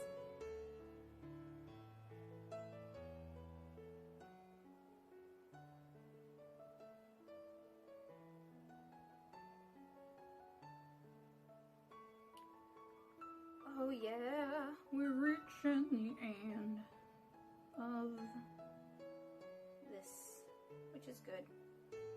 Do I want to leave you at like regular time? Yeah, I guess. All right, I was able to get it to about 30 seconds. Do I need all this lead out though? 40, 49, do you really need all that lead out?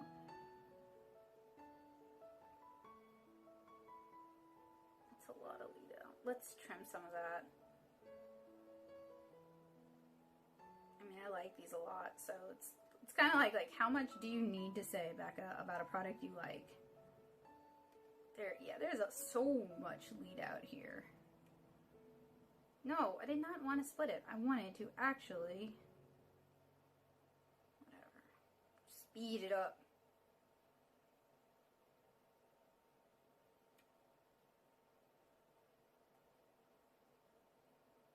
I can speed that one up. I know, it is super exciting watching me edit video. I promise I will never make you guys do it again. Oh yeah, that's where I show the, oh, okay, so here's something fun VN can do. Speed, and you can go to presets, and you can do like hero time, for example. Hopefully that'll, and then you can like rearrange where it hits, because I want it to hit where that thing fell out.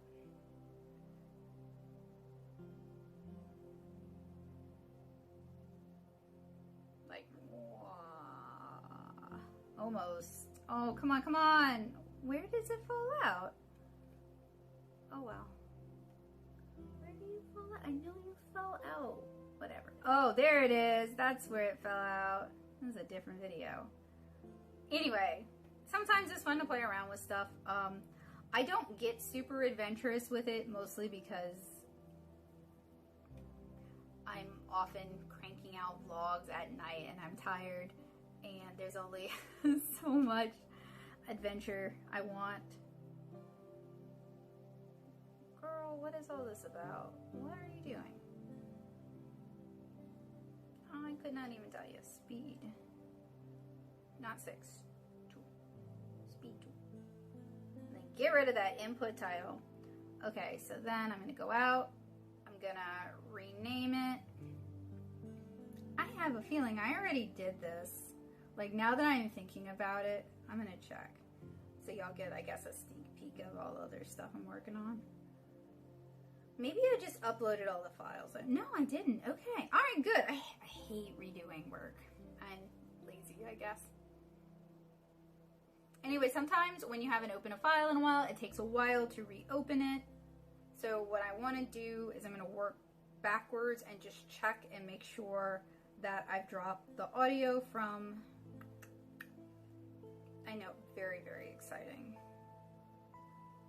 Also, another thing is when you do like a special time-lapse thing, VN will automatically drop the audio, so you don't even have to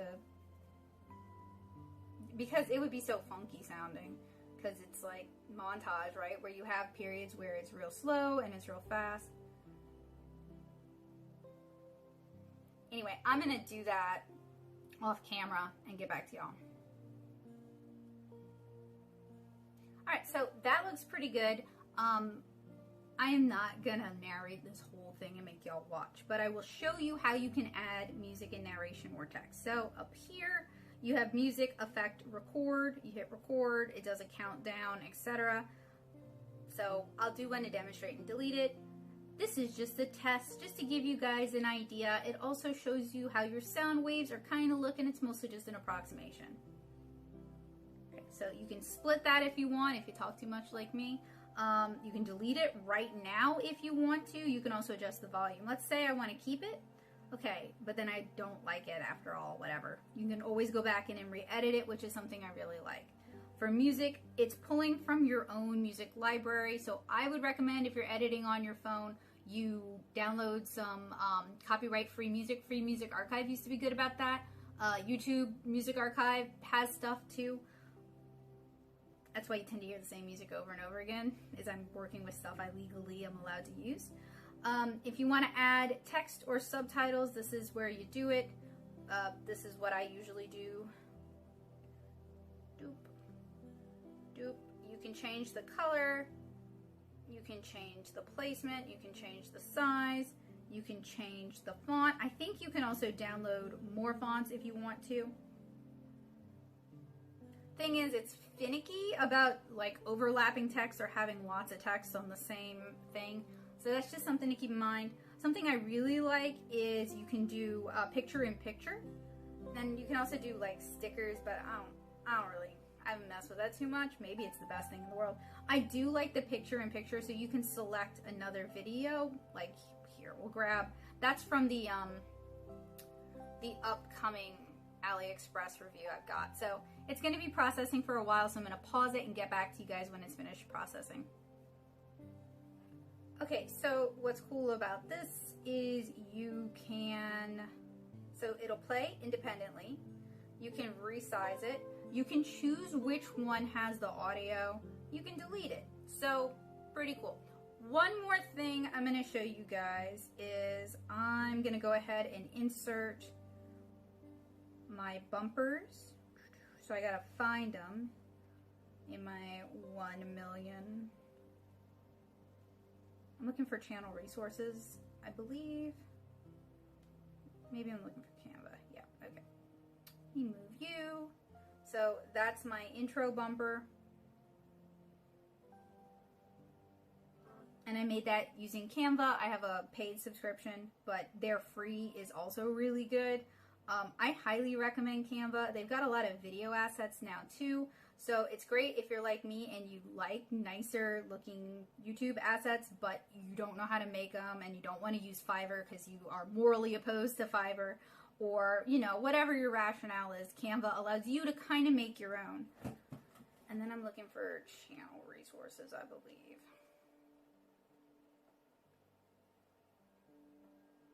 So that's my Patreon, thanks, and then that's my subscribe. And then to give myself enough time to add the actual cards, I just added in twice. I'm sure there's like a better way to do it.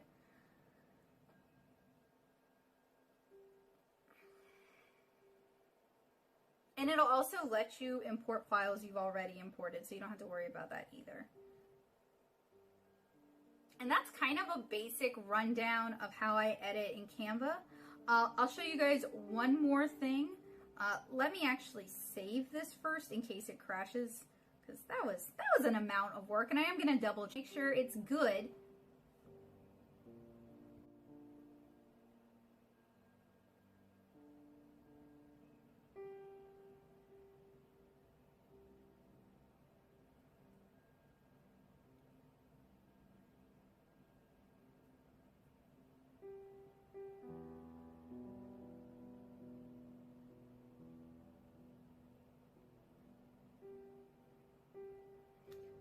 It had goofed, and I wanted to make sure I fixed it. Should be fixed. Okay. Okay, so we saved it, didn't want to lose my work. Okay, So speaking of exporting, right? Something else that's cool about VN is you can go all the way up to 4K. That's what I'm doing more of my nicer videos, my not vlogs, because the vlogs are like 4 hours. I do not want 4K 4 hours. You don't need that. Sorry. But I am trying to export like my reviews and my tutorials at 4K. So I would adjust that to 4K. I'm going to leave it at 1080p right now because I've been doing a lot of vlogs. You can change your frames per second. You can change your bit rate. Let's just hit this. So this is what it's going to bring up. Generally, I set it to private when I can. And it exports pretty fast. I actually don't want, it's not a finished file. So, yeah. Anyway, that's just kind of like very, very, very, very basic for VN. I really do like VN. I recommend it. I enjoy using it. So I have a lot of friends who are kind of interested in doing YouTube. They're dipping their feet in the water. I do my recording on my phone. You guys know that. I used to use a camcorder. I used to have an editor. You don't have to have those things. I was using a Galaxy S7, which I'm using right now to record this. Now I mostly use the S20 because it's one of the last ones that has expandable memory, which is hugely important for phone recording. But basically, other than an expensive phone, my setup is very cheap. I get a lot of supplies from Dollar Tree, from Five Below. I repurpose old tripods that I used to use with other cameras, and you can get cheap tripods everywhere. You are gonna want a phone mount like this. This is an F clamp, and I use the heck out of this. I'm using another F clamp right now. What's cool is that they usually have, I can undo this one to show you guys. They usually have the adapter in them already to be used on a tripod. I do my overhead recording with a mic stand, but Five Below has all these like overhead stands. I think I've shown you guys in the past. So, you know, check out Five Below for your phone recording stuff. They've got some decent stuff. My two beefies when other people are recording their art on YouTube is they're trying to hold it with their hand and their hand starts shaking, and I feel you, but there are so many cheap stands out there. My other beef is horrible lighting, like very, very yellow. You can't actually see the art because it's like graphite on white paper, and they only have one light source, so when they are recording, it casts such a strong shadow that you can't even see what they're doing. That's why my studio is lit up like the sun. You don't have to light your setup like the sun, but there are a lot of affordable lighting options available. You don't have to have the bright natural daylights. I have a lot of white LEDs with diffusers. Like I've shared a couple tutorials where I show you how I made them. They're ugly, but they work. And you can also change your overhead lights to like white natural or white daylight bulbs, not the yellow ones, and that helps a lot. And just have multiple light sources. So like LED strips help. Changing out your light bulbs, you can put that in a cheap lamp and that'll help. Putting diffusers up, that kind of diffuses the light so it's not a strong light source, it's a softer light source, helps. It is not the most flattering on people's skin, but it does make your art look better. And I did a video a million years ago and it is very janky, but I basically demonstrate the difference in art between a room that's lit with white lights and a room that's lit with candlelight light bulbs that are very popular in homes, and how much the colors look different and how I think bad the colors look. I recorded it at my mom's house. She knew I was recording it, so I didn't like sneak over to a friend's house to record some shade or something.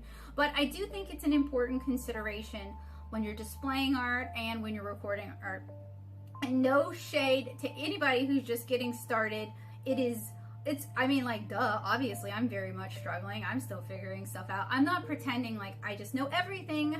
I'm more sharing like a couple things that I know that I think have increased my video quality over the years that don't cost a lot of money, that you can find at different places. So hopefully that helped. But again, I really recommend VN Editor unless they're spying on me. But I mean, everybody's on TikTok and TikTok's spying on you, so I guess we've sold out. No, I don't know. I hope not. I haven't even signed in. They didn't even make me make an account, which I'm kind of like, That's weird. I think it's a good enough app that I would happily pay for it. I don't like doing monthly subscriptions. I prefer to just pay my money and be done, but I would happily pay for that app because it is a really good app and I really like it. So anyway, that's just like a peek into a long, monotonous peek into my editing process. There's a little bit more involved than just that. Usually when I'm doing voiceover work, I have a little lavalier mic. You guys have seen it in my streams. Joseph got me a Type-C adapter for it. Works great. I don't know if my audio quality is that much better, but I really pop my P's and they always sound terrible, so I'm also getting some new covers for them, and you can get those pretty cheap. You don't have to have a microphone. I've done a lot of voiceover work without a microphone. What I do recommend is you sit in a room with lots of clothes or lots of padding if you're like me and you're in a rental and you can't put stuff up on the walls, otherwise you would put stuff up on the walls. Kind of cocooning yourself if you can helps with the noise bounce, but here in this place the noise bounce is pretty bad, which is why sometimes I'll record outside even though you get background noise, because it's still better to hear the birds and the wind chimes and someone mowing the lawn than to hear a bunch of noise bounce. This room is really bad for noise bounce, so I usually do my audio in my bedroom. Anyway though, I hope that was helpful and I hope it didn't drag the vlog out like stupid long.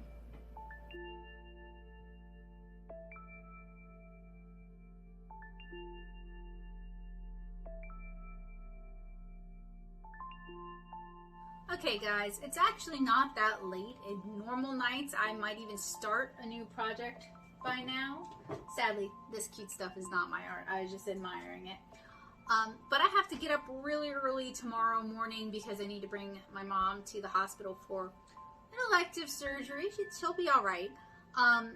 So basically, I still have a boatload of editing to do tonight, and I need to pack up some stuff to do while I'm waiting during her surgery. So I'm gonna call it an evening this evening after, because we've already done game night.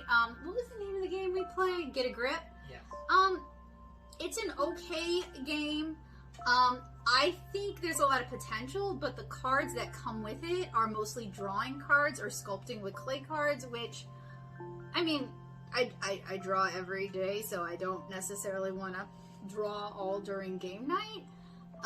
It would be cool if there were more challenges like buttoning things, zipping things, because the premise of the game is you have to at least sacrifice your thumbs and you have these mitts to do it. And you compete against other players. Some of them are time challenges, some of them are competency challenges. It would be fun if there were just more variety in what kind of challenges there are. I also think theoretically it could give no, I don't want to say that.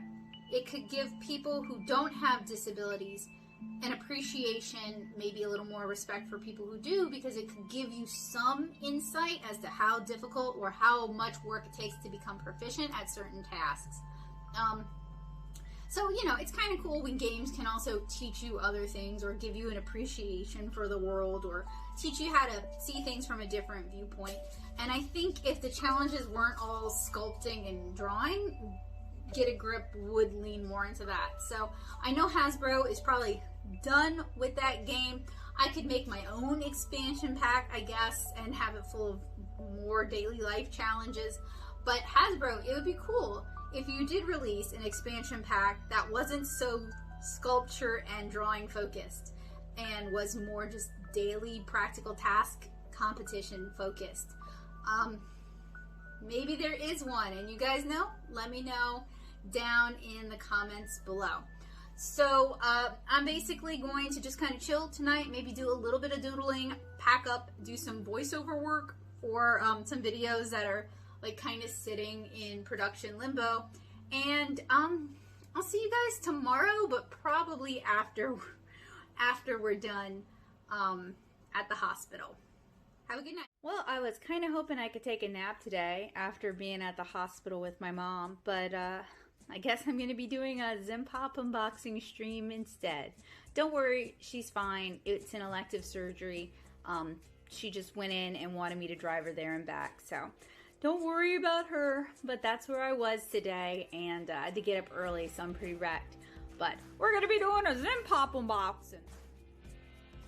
Before I started the live stream though, I wanted to make a little bit of progress on the mud test that I'm doing for these 3 watercolor papers from AliExpress. So I put the 3rd layer on these and was able to move them into another room before we started the Zim Pop unboxing.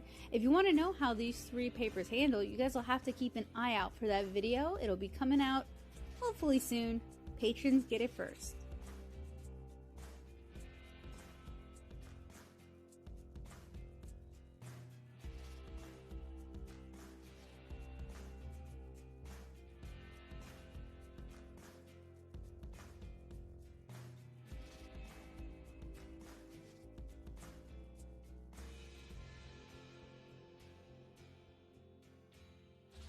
Here's a little bit of B-roll from the Zim Pop unboxing. So you guys can see my webcam in the shot, and if you look closely, you can also see my secondary camera on top of my computer monitor.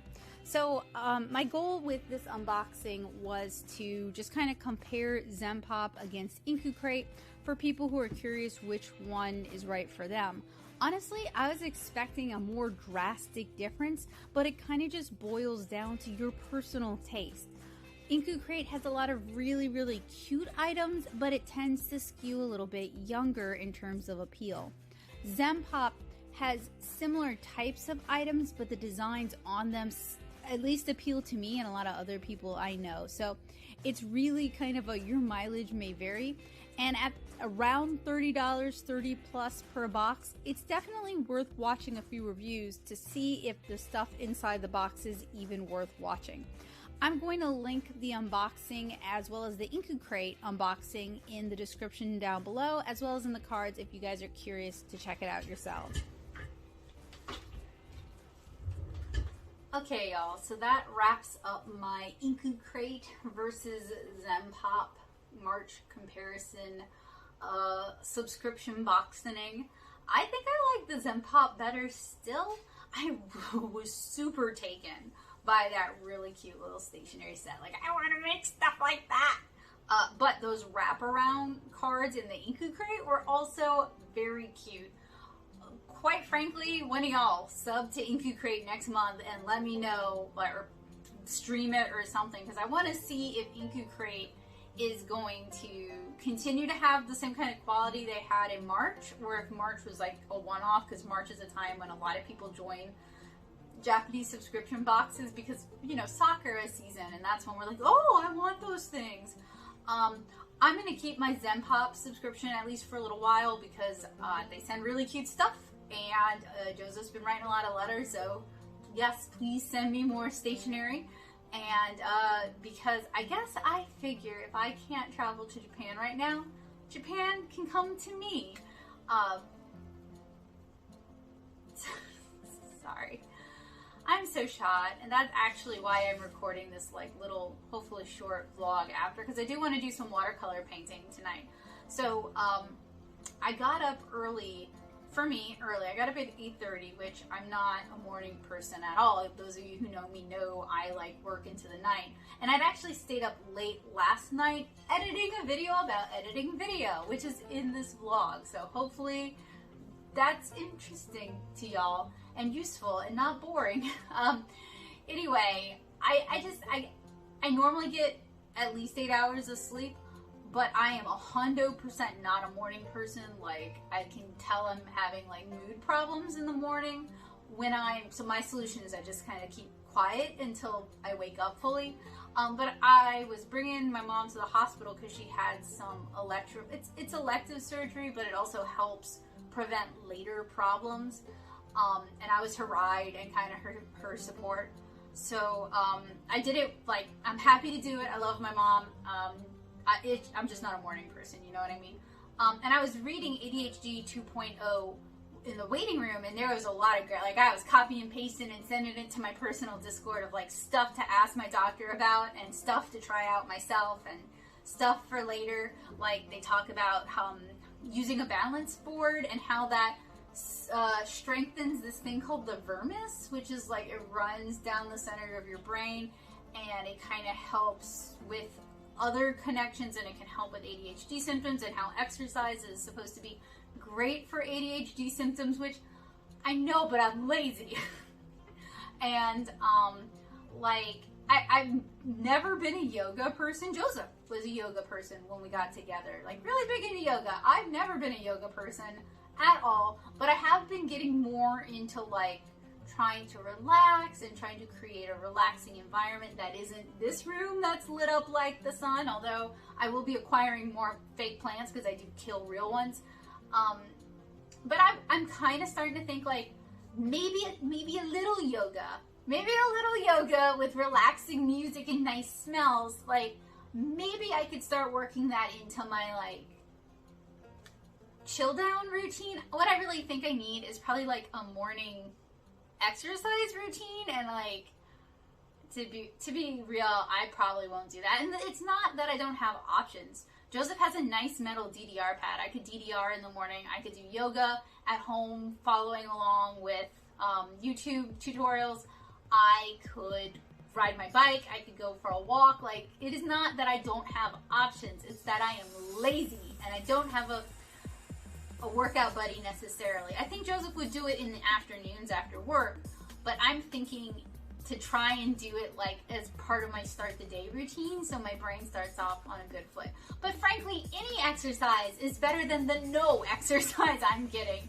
So that's definitely something I could start working in. But what I wanted to talk to you guys about is I am just kind of, like, embarrassed by how out of it I was on the stream. Like, my ADHD symptoms have gotten just really bad, which is why I'm seeing a doctor, and it's why I'm seeing my general care practitioner appointment is in April. I can't get any sooner, and she's a DO. So I do have to remind myself I am making progress. Even if I'm frustrated with where I'm at now, it's gonna get better, but I'm frustrated with where I'm at now. So something I like about ADHD 2.0 is that it talks a lot about things you can do right now at home. And some of this advice is for people who live in countries where traditional ADHD medications are just not going to be available, or they don't believe in it, their doctors don't believe in it, so it's not something that is typically diagnosed there. So obviously I'm thinking, like, okay, I can start doing these things now, and then when I'm on medication, because none of these are, like, it's like taking multivitamins, which I should do and I don't do. It's like getting exercise. It's like trying to relax more, which I am trying to do. It's like having a good schedule or a good routine, which I need to improve. I'm okay at, but I need to improve upon it because I like structure. I thrive with structure. So I need to be better about creating structure in my life because I do well with it. Exercise, yoga, meditation, stuff like that. So it's all stuff that does no harm. It's not, you're not self-prescribing medication. You're not playing doctor. It's literally stuff diet, not eating a bunch of processed foods, which I'm guilty of. I drink a lot of Soylent because it's like I Soylent or not eat. But I need to get back to where I was last summer, where I was eating like a lot of vegetables, like cucumbers and bell peppers with hummus for lunch were a frequent lunch choice. And I definitely felt more on the ball. I mean, that last summer I did a Kickstarter. I got married and I moved. So, like, I was obviously more on the ball than I am now. But it's like do no harm advice. So I feel good trying to work in those things which have proven life improvement anyway. In addition to talking to a doctor about medication a little further down the line. But I was just so sad. Like, I appreciate y'all who watched that stream because I'm sure I'm not trying to be hard on myself, but I know I've had better streams, and I really appreciate y'all hanging out with me when I'm not at my best. Because what's the saying? If you don't love me at my best, or if you don't love me at my worst, you can't have me at my best. Which I don't always agree with, because like some people do have like really bad worst sides that they need to work on. But in this instance, it was just my brain fritzing out a lot due to ADHD and just being tired. And that is not, I'm not a bad person for that. I'm not less of a person for that. It happens to people who don't even have ADHD. But, you know, it is not a face I like to present to YouTube often. I don't mind talking about it, but I don't want that to be my everyday face. And it makes me sad that it is increasingly my face during streams, because I am usually doing my streams later in the evenings and I'm kind of already tired and I'm already maybe a little frazzled. And I did actually, when I got home from driving all over town, I did lay down, I did try to take a nap. We went outside for a very, very short walk because Bowie was not interested in walking today. So I did try to do some self-care, and I legitimately thought I was in a better state than I was, because I would have set the stream for 8 and given myself even more time. And I ate lunch today, I had pho for lunch, and I had breakfast, so sometimes it's just not your day, and that's okay. But I am excited about the possibility that medication might mean I'm not having so much brain shorting out, which is, it really only happens when I'm verbalizing, because I can type, which is why growing up I actually preferred communicating complex emotions through letters and stories. And it's one of the reasons I went into comics, is because now you have words and you can combine that with expressions. I love it. But, and character acting is acting, but you don't have to memorize lines, which I could never do. So, you know, that is one of the reasons I am who I am, but it is, and I've mentioned this in other vlogs, it is at a point where I'm unhappy with it. I don't know if it's worse than it's ever been. I think it was really bad when I was in grad school, but there was so much structure there that I just turned into a stress mess, but I got everything done. Now I'm actually very relaxed. More, well, relaxed for me. I'm much more relaxed, but I am dropping words. I'm dropping words in the middle of sentences. I'm struggling to do math using a calculator, which was literally never a problem for me ever growing up. Con brain, basically. Like after one day of being out, and not even a strenuous day of being out, I have the same brain fog that I have after working a 10-hour show where I'm constantly having customers and handling commissions. And so medication definitely seems like a solid next step for me. But seriously, like, if you've enjoyed the other Ned Hollowell, so you got his name right, his name is Edward. If you enjoyed like Driven to Distraction and Delivered from Distraction and the ADHD something in marriage, then you're really gonna like ADHD 2.0. There's a lot, they throw a lot at you, like a lot of like things you can try.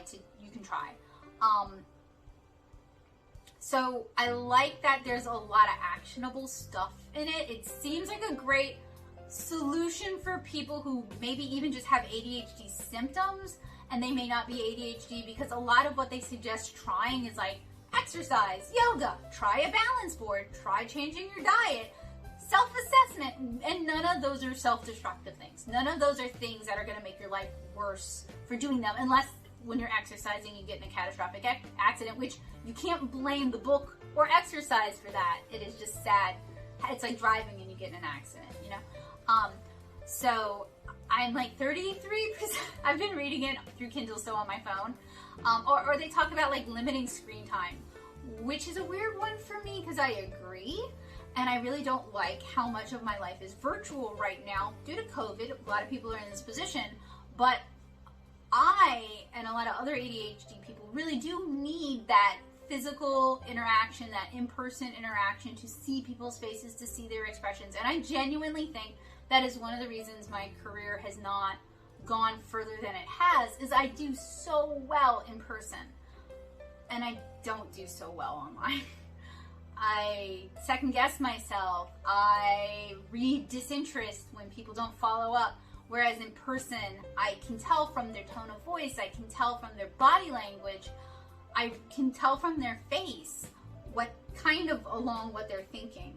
And online, I can't do any of that, and I'm just not cojones-y enough. I don't know. I just don't necessarily currently have the self-confidence to pursue it anyway, because I've had some hard times like many people, so, you know.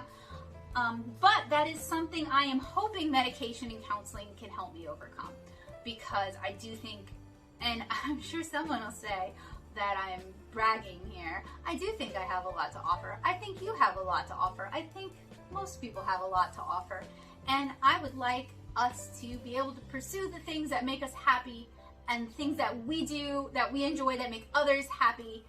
And I want us to be able to love ourselves.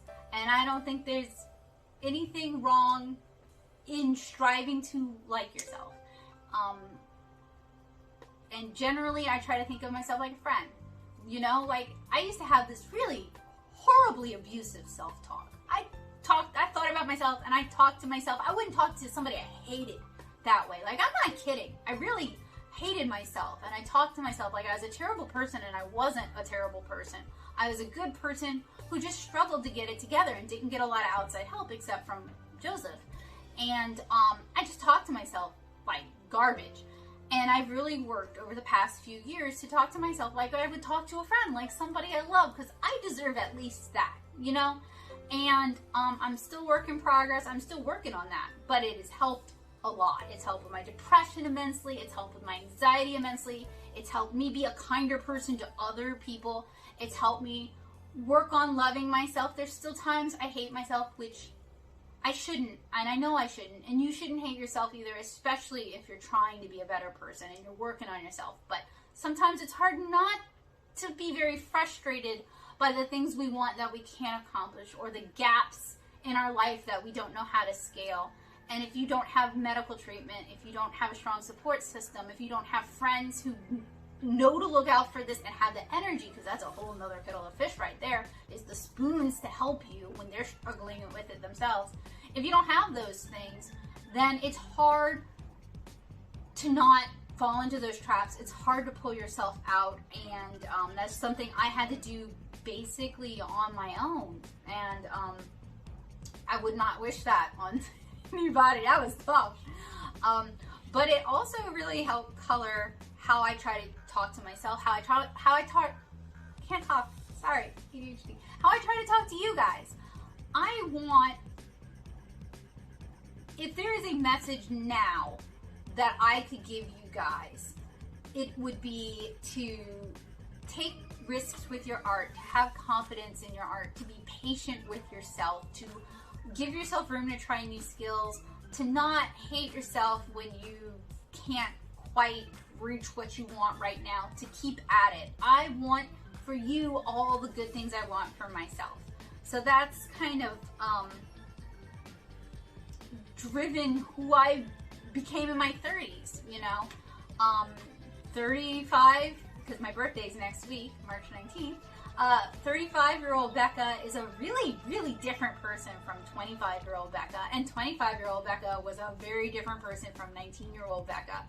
And so I'm just a big proponent of people can change, they can improve, they can become better people. I try to give people the room to change, even if it's scary and it's painful and it requires trust I don't always have. I try, and it means I get hurt, and that's when I'm like, okay, I'm done with you. If you've hurt me multiple times, I can't do this. I gotta remove myself, you know? But that's kind of the vibe I want to try to convey here, you know? Let's make art together. Let's learn new things together. Let's make mistakes together. Let's learn to love ourselves, and let's have some fun. And hopefully I'm making progress on those things. And hopefully with these vlogs and with the streams, you feel a little bit less alone. Some people have been so kind to tell me that, you know, it's helped with their anxiety, and it really means a lot to me. Because I watch some people because I have anxiety and because they're like J.A.S. Townsend's. His videos are so chill and relaxing, and they're usually set outside or they're set in a time period a long time ago that, yes, was full of hardship and stress. But it wasn't my hardship and stress, you know what I mean? So, and I grew up reading the Dear America series and loving the Dear America series. Dear America, if you ever want to do a series of graphic novels, call me. I would love to do that kind of stuff.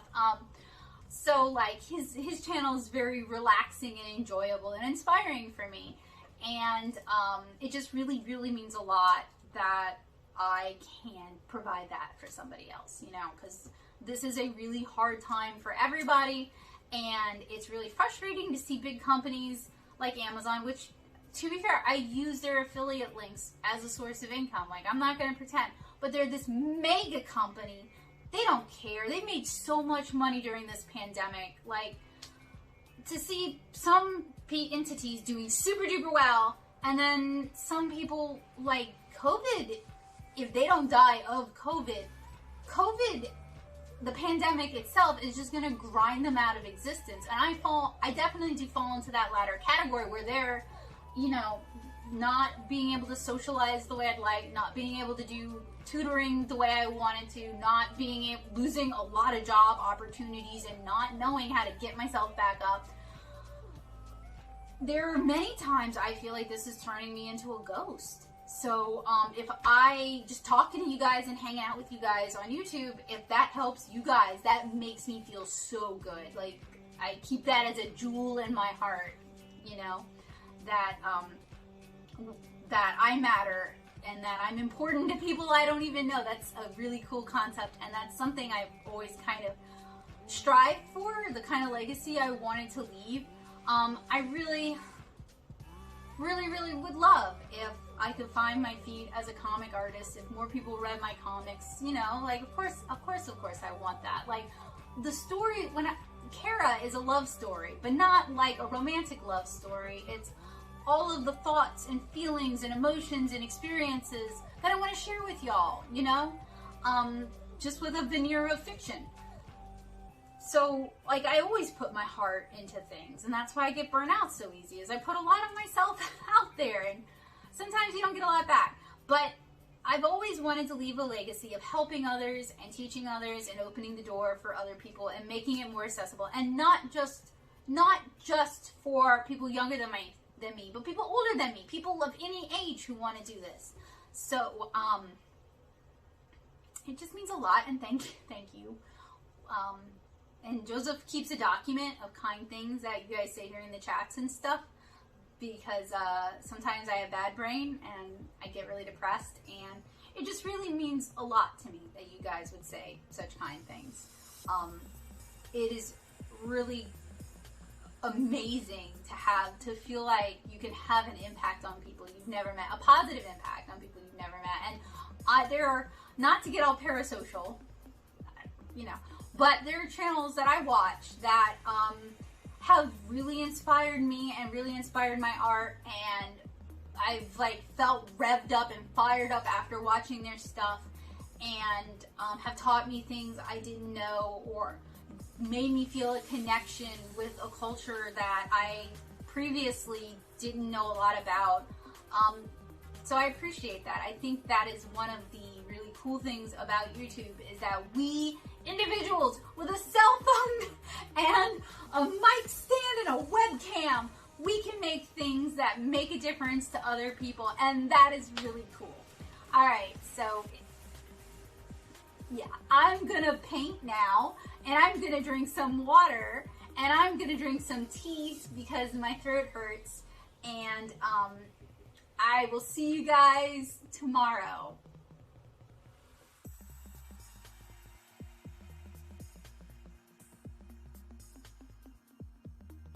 And I finished off my evening doing something I love, doing something relaxing, doing a little bit of painting.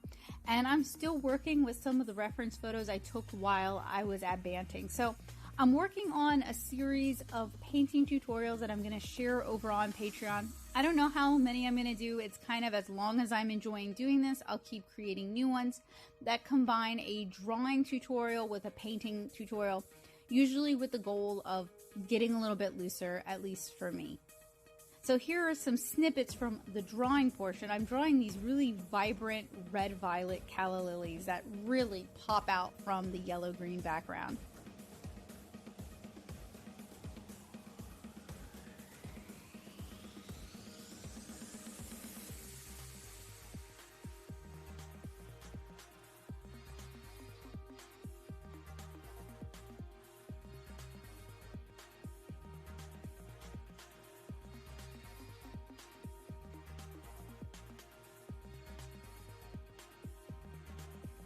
And I'm adding a little bit of color to them now. So unfortunately, my camera died before I was finished painting for tonight. Those of you who do watercolor, you guys kind of know how it is, where the paint's open, your paper's open, and it's doing what you want it to do.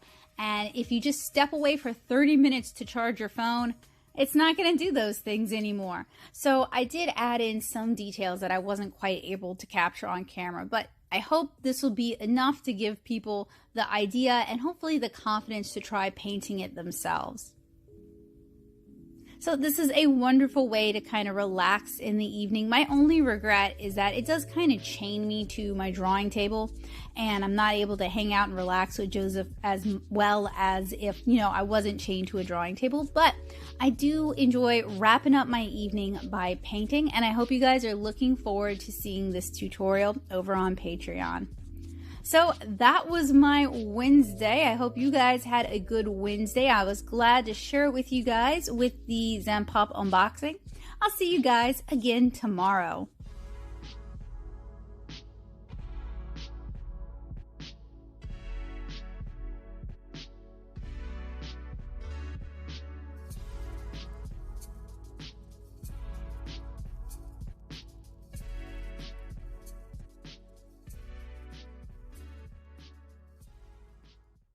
Hey art nerds, good morning. It is Thursday, so this morning I have some errands to run, but I'm hoping to get back later, rejuvenated, at least in some capacity, and able to finish off this painting I started last night. I'm actually very happy with how this illustration of calla lilies is turning out, and I hope maybe I can get some more photo reference today that I can work from, because I've really been enjoying kind of using this burnout period to just focus on doing some watercolor studies and do something that I'm not necessarily so emotionally attached to. So one thing I want to point out is that I've deleted Twitter from my phone, and I'm really trying to limit how often I check that, and Instagram.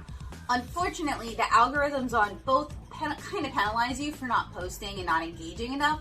So, you know, it seems like what's good for your mental health and well-being and what might be good for your actual productivity is not good for your algorithm. So social media is not our friend, even if we are increasingly reliant on it during COVID, and I am sure they're aware of that and they love that fact. But it's important for us to do what's actually best for ourselves.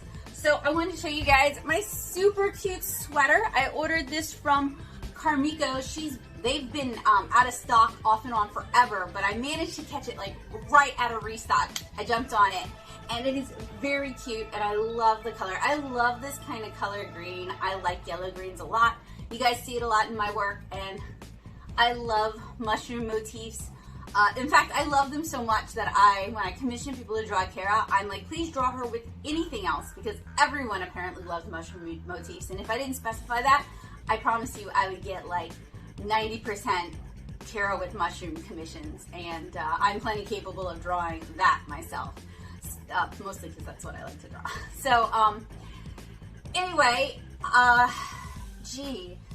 with COVID, I've been wanting to, and with the vlogs, actually, I found a desire to dress cute again, and I'm frustrated because all my cute clothes are packed up. I was climbing around in my closet like a little mountain goat because it's all boxes.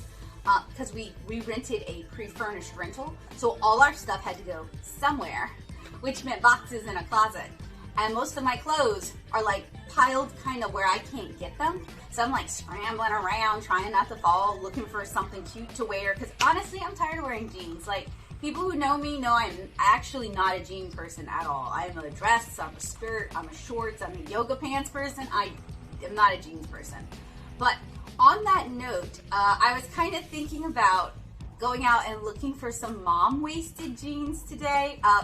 Partially because I've got the waist and hips for it. So I thought that might make for some cute outfits. But anyway, let's go out and have a beautiful day this fine spring morning.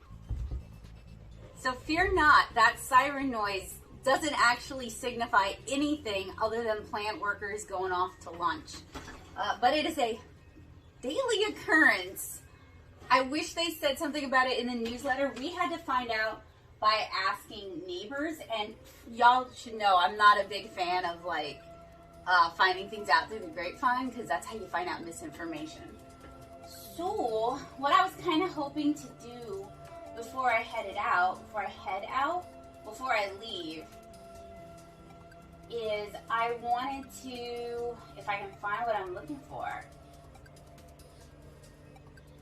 without having to go through like 10 billion. There we go. I wanted to do just some outfit sketching for Kara. I used to do that for Kara and Naomi all the time. Part of it is just a way to express creativity without a huge investment. And part of it is also because I find I just don't sketch that often anymore.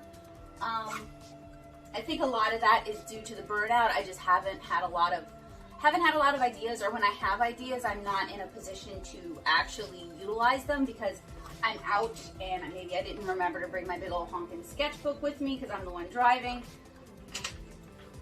So it's nice to be able to like clear a little space on the desk at least. Can't pick it up because it's not done yet, but clear a little bit of space on the desk and do a little bit of sketching.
Okay, so I went out with my family to look at furniture. Ostensibly, we were going with my aunt to look at recliners because she has basically wrecked the recliner my mom has. But I was also going because we're going to be buying a house, and I kind of wanted to get a feel for what places might have stuff that we liked, and if there was anything that caught my eye. I'm like pre-shopping. All right, so we were at Ashley Furniture, and they have rugs all over the place, and they're not secure to the floor, and my aunt does not pick up her feet, and she tripped. So right now we're at urgent care. Well, they're in urgent care. I'm waiting in the car at urgent care because it's COVID and you're not allowed to wait inside anymore. And I got a lot of thoughts and a lot of feelings. First of all, big shout out to my artist friends who are caregivers, not necessarily parents. That's a different shout out. Y'all deserve a bunch of respect, but this is specifically to people who are caregivers or who help with the caregivers. So my dad died of lung cancer 10 years ago. And that was when I learned that you can love someone with your entire heart and still be exhausted from constantly being at the hospital, everything being an emergency, every time they get sick, even something that would be minor for someone else, it being major for your family. It is exhausting and taxing, and it robs the healthy as well as the sick. So I have friends who have disabilities. I have disabilities, and I do not want this to come across as you're a burden or we don't love you or anything like that. So please, I hope you don't feel that way. I am just saying I am tired of being at the hospital.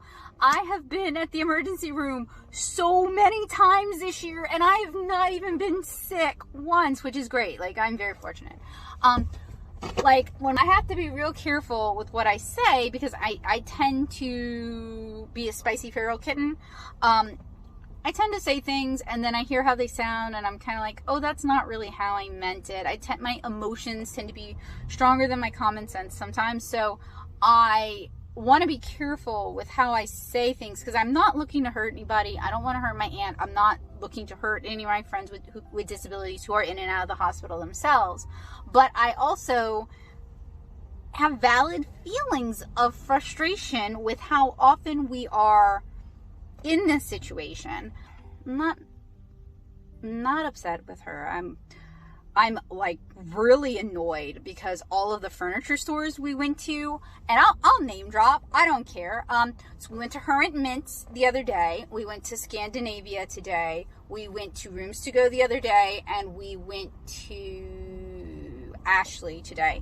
None of them are people with disabilities friendly. None of them leave enough room for wheelchairs. All of the furniture is too close together. None of them tack down the rugs. Several of them are multi-story and don't have accessible elevators. Like, people with disabilities shop for furniture too and have every right to shop for furniture. And you are basically stating that you don't want their business, and you're basically waiting for a lawsuit. So when my aunt fell, it was because she tripped on the carpet that wasn't tacked down well at all. And I have photo proof of that. And to be fair, she knows she needs to lift her feet more. But she does have a disability. And I was in front of her and my mother was in front of me. And we did not, I kind of watched her after she tripped and fell, but I didn't see everything. And immediately there were people there. We could not find anyone to help us when we were looking to buy chairs. No one cared. But as soon as she fell, there were like 5 employees who were like offering water bottles and stuff. And, you know, like, I feel for the CSR reps. That is a problem no one wants to have to deal with. I understand that. That is still a big lawsuit waiting to happen. And when I pointed out the rug being a problem and that you can see where other people tripped, the guy kind of blew me off. And that kind of ticked me off even more because I have several friends who have various disabilities, before my dad died, he was in and out of a wheelchair and in and out of a walker and needed assistance walking.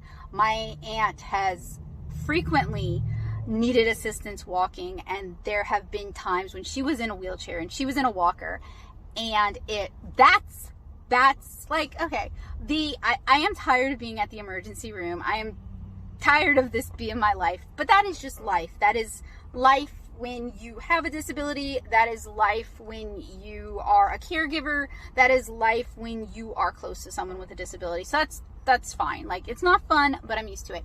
What gets me is they were more concerned, I think, about preventing a lawsuit because they wanted to get all our information, and they're like, we'll call to check in later. And I was like, well, we're going to urgent care.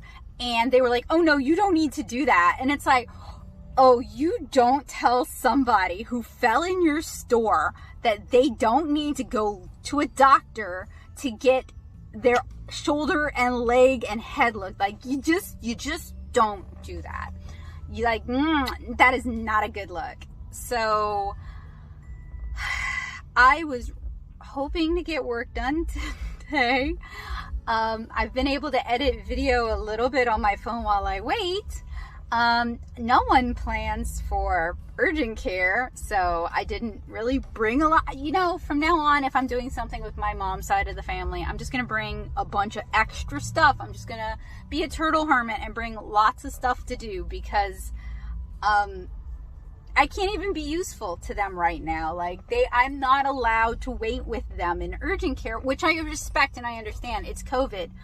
I'm in the car, and next to me in the parking lot 10 minutes ago, there was a lady with a little bitty baby who had to wait in the car while someone was in urgent care. And I'm just super glad it's not summertime right now in Louisiana, because like, people will get heat sick doing that. Like, what a mess. What a mess.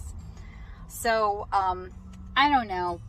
I just wanted to talk about it because this is something that goes on a lot in my life, and I talk about my ADHD and I don't have a problem with it, but like, it reminds me of all of my friends who are artists who are either they have a disability that keeps them from doing the things they want to do and they're frustrated with that, or they're caregivers and their time is often just not theirs, and or they are, I'm not her immediate caregiver, but I help a lot. So yeah, not angry at my aunt at all.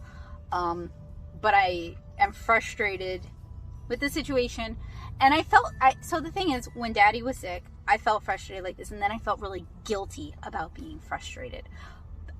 Now I'm 10 years older. Now I can like draw the distinction between like, but you weren't mad at your dad. You were mad at the circumstances. You were sad at him having lung cancer. That is what was upsetting, not your father. So that's where I'm at right now. I'm not mad at my aunt. I am just sad and frustrated by the situation. And yeah. But hey, we are where we should be, honestly, after she had a fall. We are where we should be, urgent care. They're getting x-rays. It's looking good. I really don't mean to scare anybody. So a B story, okay? So Joseph's iPhone, which he has for work, he tried to update it and it foobarred, and he cannot bring it back. He can't figure out how to bring it back. And I'm like, let's go to the Apple Store. Let's go to the Apple Store. But he works for Vanderbilt, so there might be patient data on it. I don't know. He didn't want to bring it to the Apple Store, whatever. So he's using his Google Voice number, and I get an urgent text from his mom today because she thinks he's got COVID and she thinks he's really sick because, get this, last week he had a sinus infection. I don't know what he told her. He probably just told her he wasn't feeling very well, but he never got back to them. He never told them he was feeling better. And so she's worried that he has COVID. And I had to be like, no, he's okay. It was a sinus infection. But man, y'all, we live in some crazy and stressful times, and it's hard to be an artist. It is super hard to be an artist between having ADHD. So when I'm at home, I have a lot of difficulty focusing and helping out with my family and all the hiccups that COVID causes, and just not even having it, just trying to take precautions, and then helping to care for a family member who is disabled. And then, yes.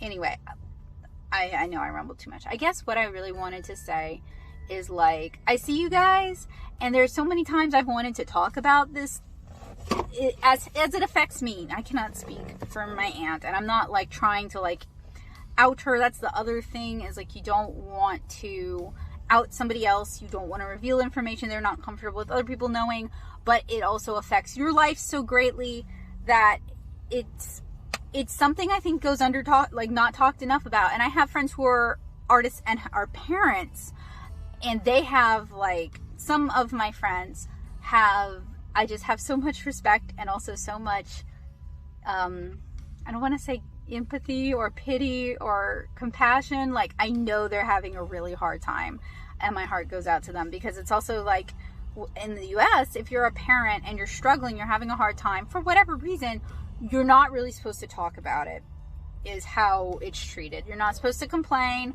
You're not supposed to feel frustration. You're not supposed to feel anything, because, you know, you're supposed to be the parent. And I think a lot of caregivers and people who help with caregiving are in the same boat. You don't want the people you love to feel like you don't love them. You don't want them to feel like they're responsible for this. You don't want them to feel guilty. So even though you're dealing with these strong feelings, and let me see if I can, these strong feelings and these intense feelings, and life throws a lot of curveballs, and you don't get a lot of help, and you don't get a lot of empathy, and you don't get a lot of legs up, you know? You just see so many opportunities pass you by while you're waiting in the car at an urgent care. And what are you gonna do? You know, like, are you gonna, like, or are you not me, this hasn't happened to me, but I know people who have been in this situation where the person they love is in the hospital and they can't turn something in for work, or they have to turn it in late. And then it's like, you know, you just know, you feel like your boss is so tired of hearing this. Like, because it happens so much, it starts to sound like an excuse, but it is the honest truth. And it does keep happening. Like, I think about when Dad was dying of lung cancer, and I had one professor who, like, 100% got me. He understood I wasn't asking for leeway. I wasn't making excuses. I wasn't trying to have a get out of jail free card. All I had told him was, like, my dad has lung cancer. I need to be able to have my phone on me in class, because I may have to leave quickly because it's lung cancer. And he was, like, stage 4, and he had 6 months to live. So it's like any time could be the last time. And I also asked permission to, like, leave class suddenly. And I'd had several other classes with this professor. He knew me. He knew I was telling the truth. And he'd been through something similar, and he was so cool about it. Like, did not even, there was no, like, oh, I'm, like, no endless empathy, you know what I mean? It didn't come up all the time. It was just, he knew. And when I needed to disappear, he didn't make a deal out of it. When I needed to step out and answer my phone, he didn't make a deal out of it. It was just so nice to, like, not have to explain it 16 times and not have to feel guilty 16 times, and it didn't have to come up a whole bunch. Like, I appreciated that. And then I had a professor who I chose not to tell that my dad was dying, because I 100% knew he would not care. And I know it's, like, awful for me to say that, but there had been other things I had disclosed to him that he was like, well, you're a big girl, and if you want to be a professional artist, this shouldn't even factor into it. So I just bottled it up. I didn't tell him. And then after Dad had died, and I made a piece kind of inspired by my dad's cancer, he was like, why didn't you tell me? And it's like, why would we don't have that kind of a relationship, and I don't expect you to be empathetic or have my back. So why would I tell you that? So, I don't know. I guess I wanted to bring it up because I'm thinking about it, and it's like one of those, like, I see you friends, and, like, I think there are more people who fall into those categories, or even a gray category where you have a disability but you're caring for others. Or I have friends who are married to both the friend and the spouse have disabilities, and they have to care for each other, and they have to trade that off. So, you know, I don't necessarily 100% get your life, because like I don't live your life, but I see you, and I like get your frustration and how it often feels like the world is just passing you by while you're sitting in a car outside of urgent care. And I'm not trying to make it about me, but I'm also not trying to make it about my aunt, because like it's her business, you know. But I also wanted to like use this as a moment to connect with other people who go through this, because I'm sure there's lots of people who go through this, because there's lots of people who have illnesses, and lots of people who have disabilities, and lots of people who are in recovery. So, and often it is those with disabilities looking out for people with disabilities. Like, I mean, I've got my own disabilities. They're not necessarily physical other than the migraines, but I have my own mental disabilities, and I think that makes me more perceptive to what other people might struggle with as well. Like, because I was thinking about, like, before my aunt tripped in Ashley, I was thinking about, like, while we were walking around her went mints, I was like, you can't get a wheelchair around here. Somebody with a walker would not be able to get around this. Like, this furniture is too tightly packed. Like, how do they deal with this?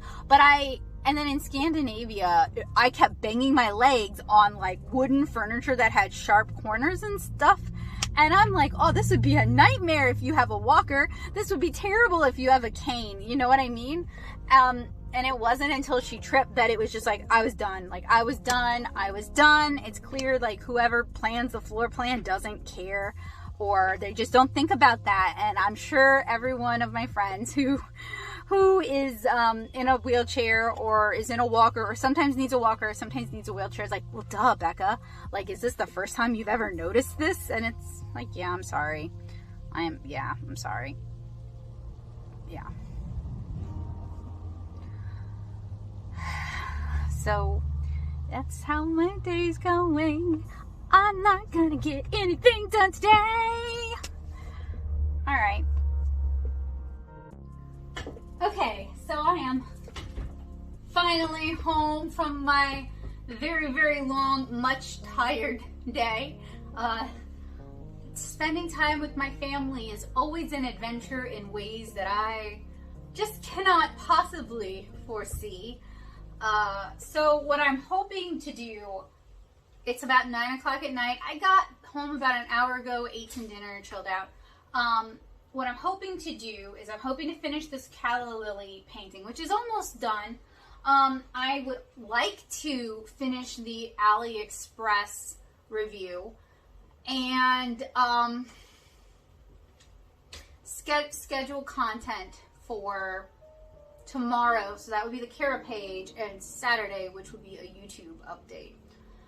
One thing I was able to do while I was out was I was actually able to not fully edit several videos, but get several videos to the point where I just need to do narration on them, including a video on, or I'm so sorry, including a tutorial on how I prepare for classes.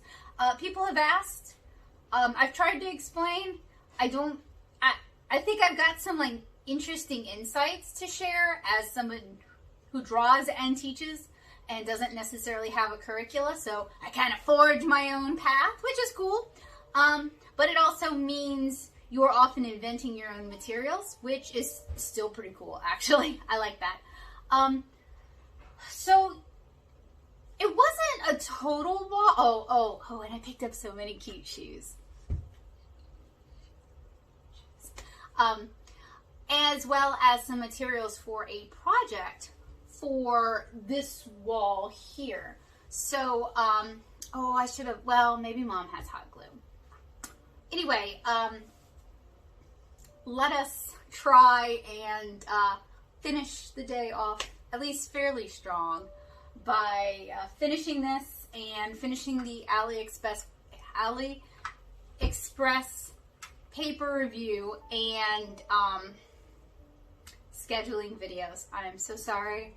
I'm tired, and sometimes shutting my eyes when I'm talking actually helps me focus on what I'm saying, because it's kind of not relegating, it's eliminating some of the sensory input, and sometimes after a really long day, it's helpful. Also, honestly, having the sun in my face is not always the best. Work time!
Alright guys, so I finally finished the Calla Lily painting.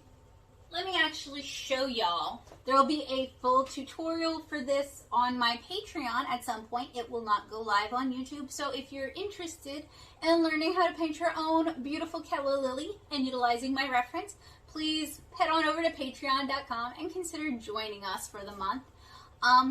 We're finished that. I finished my 3-way review of watercolor papers from AliExpress.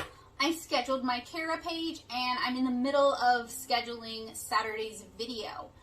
My to-do list is always never ending. The things that never seem to get done are screening videos. So hopefully I can get some of that done. Maybe I'll do, while doing some housework, I can put on my headphones and screen some of my videos, because that's important. And that way I can get those out to my amazing, ever-supportive patrons. Thank you guys so much. My ever-supportive patrons over on Patreon. And another question, but this is specifically to my awesome patrons. So it was pointed out to me during a chill stream that I don't seem to do painting live streams anymore. And my rationale for that is people don't really watch them. Like, certainly not compared to the chill streams. And they are very long and they require a lot of prep. But if my patrons, like if 10 patrons showed up for those streams, I'd consider it worthwhile. So if you're a patron on my Patreon and you are interested in the occasional, I promise I cannot do it every week. I can't do it every week. But maybe once a month, maybe twice a month, a painting live stream. We can do a Q&A style. I can do a demonstration style. Basically, whatever you guys are interested in, I can prepare a line art or a subject, and we can do it together. We can work together from a reference photo. Like, I'm open. If 10 of you guys want to hang out and paint with me, I'm down with that. I'm cool. I just don't really feel like the people who watch my videos in general, just my normal subs, are that interested in painting live streams, because just painting a thing, videos don't do so well. And by that I mean they do really badly. I still think they're worth making and sharing, and that's why they're going out to patrons, but I don't necessarily feel like they're doing me a lot of good on my main page. But we talked about this. So let me know. You can let me know via Patreon. You can let me know via email. You can let me know via the paint box. You can let me know in the comments if you are a patron and if you are interested in painting live streams. I'm not saying I'm like nixing all live streams or anything like that. I would still like to do some alcohol marker live streams because I just love using alcohol markers. I just, if it's something a lot of y'all, or 10 of y'all are interested in, then it's worth doing. But if only 2 people are interested in, it makes it a lot harder to do it, Anyway, so I'm going to try to finish scheduling Saturday's vidya. And I have a lot of cool stuff that I'm in the middle of editing, including a how I teach classes tutorial. People ask, and it's how I prepare for classes mainly. So like how I create art lesson plans, but in a very it's not like preparing for an 8-week class. It's me preparing for a single class, but hopefully that's a good start. And I hope you guys enjoy it. And I am thinking about sharing it publicly on YouTube. And if you guys have more questions about how I prepare classes, or if you're interested in that, let me know and I can do follow-up videos. When it comes to teaching, I don't necessarily have a lot of formal education in that. It's not like I have like a bachelor's in education. I've student taught a bunch under different teachers. I've taught a lot at conventions, and I've done a lot of workshops, and I've taught through community ed, and I've taught through private classes, and I've taught through libraries, and I student taught at SCAD. So I have like a lot of hands-on experience, but I don't have a lot of like book experience or even someone sitting down and teaching me how to teach. But I also come from a family of teachers. My mom's a teacher. Her sister who lives with her is a teacher. They've sat in on some of my classes. They've given me a lot of feedback. So I think, and also I do a lot of private teaching. So, I think there's stuff I do that works for the kind of teaching I do. And I think there's stuff that I think is important that doesn't work in a K-12 setting. And I also teach a lot of gifted kids, but also a lot of kids with disabilities and a lot of kids with ADHD and a lot of children with autism and people in general with autism. And it's really important to me to try and meet their needs as well as the needs of the whole class, to try and have an enriching experience for everyone involved, which often means running myself into the ground. But as someone who was gifted and has ADHD and who has a younger sibling with some disabilities, it's really important to me that these students don't feel like I don't care about their needs. Even if we can't always meet them, I want them to feel like I care about them as a student. I care about their concerns and that I want to help them achieve their goals, because that's important to me, that they feel seen. So that's usually kind of a big focus for me and an area I'm always kind of working on. So that's definitely something I'd love to talk about more. I just don't know if there's any interest in that from me, but we'll see. So I guess let me know that as well. All right, y'all, have a wonderful evening. Get plenty of rest. Stay safe, stay healthy, stay hydrated, and I'll see you guys tomorrow, which is Friday, 7-inch Cara update day. Woo! Hey guys, so normally I don't do this, but lately I've been making more of an effort to dress cuter. Back when I was in grad school, I used to make it an effort every day because I do believe style can be a form of personal self-expression, and it used to be a really big selling point for me. And then after I moved to Nashville and I started struggling with depression, it was still important, but I couldn't find the energy for it anymore. And now that we're back in Louisiana, I actually feel the energy to do it again. So I kind of wanted to show you guys my outfit today because, feeling cute, might delete later.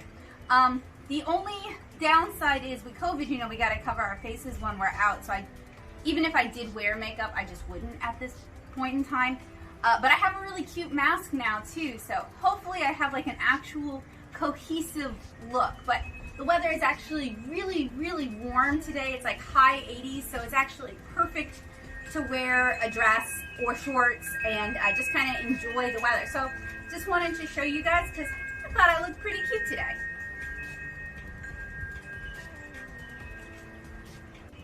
Lemon shoes for walking, because we're gonna go walk today.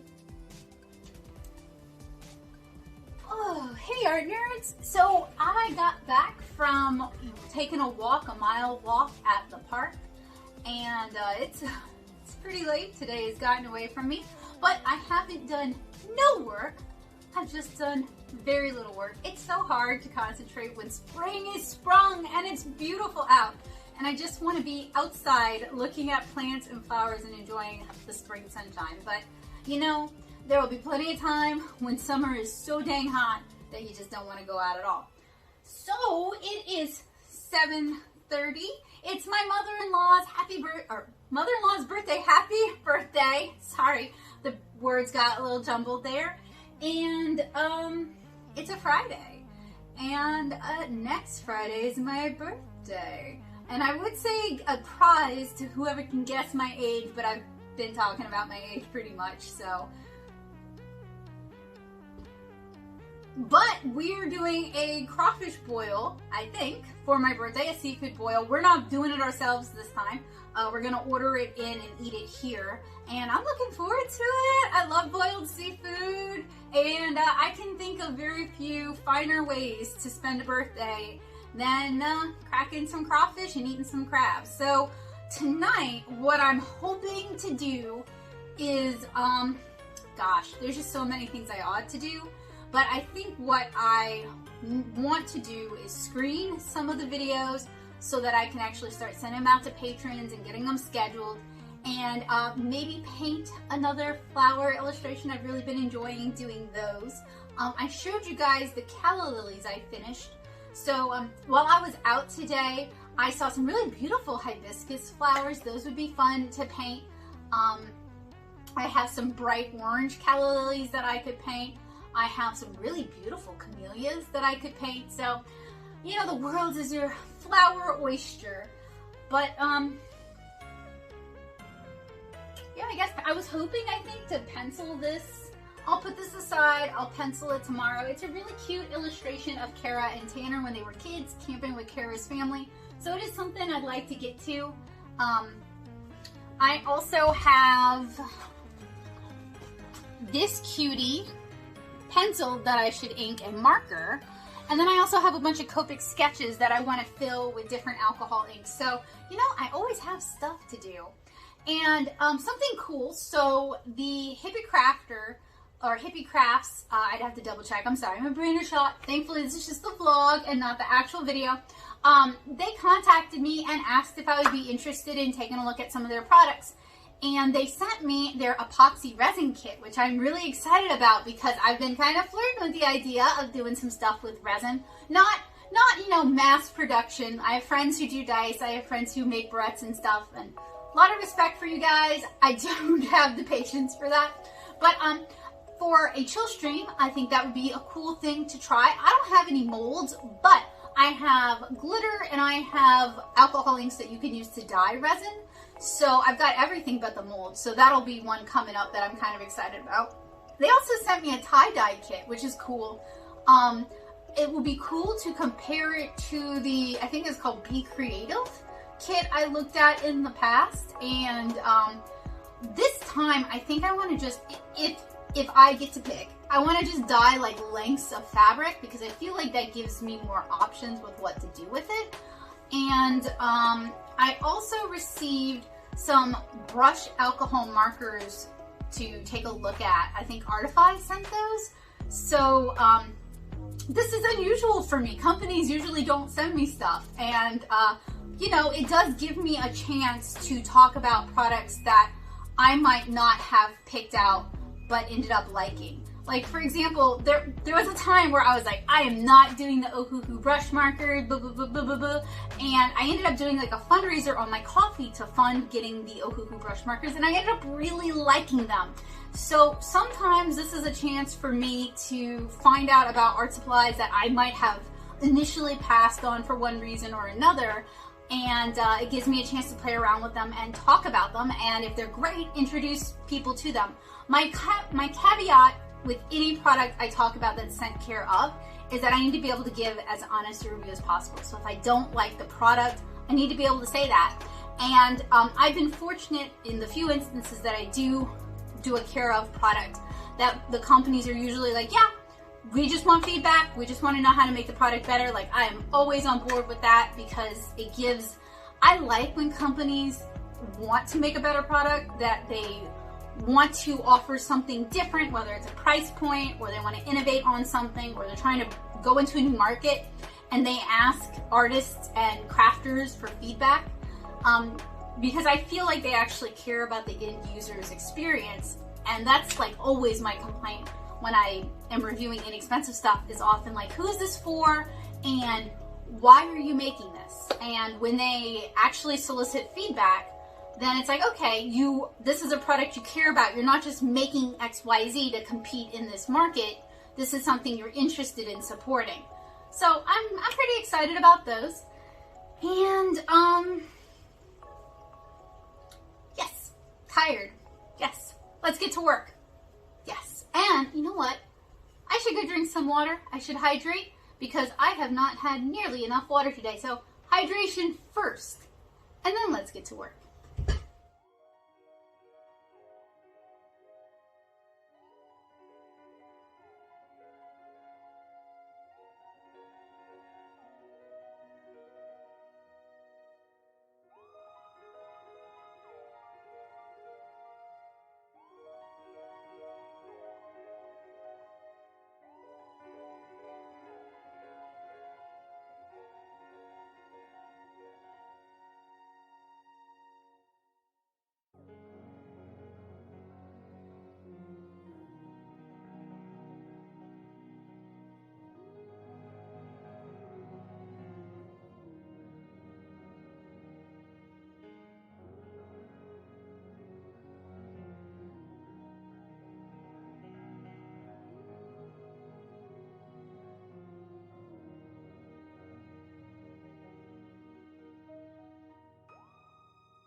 Hey guys, good morning. It's Saturday and I wanted to show off another kind of cute outfit today because it is the anniversary of Pokemon and Hot Topic did have some cute stuff.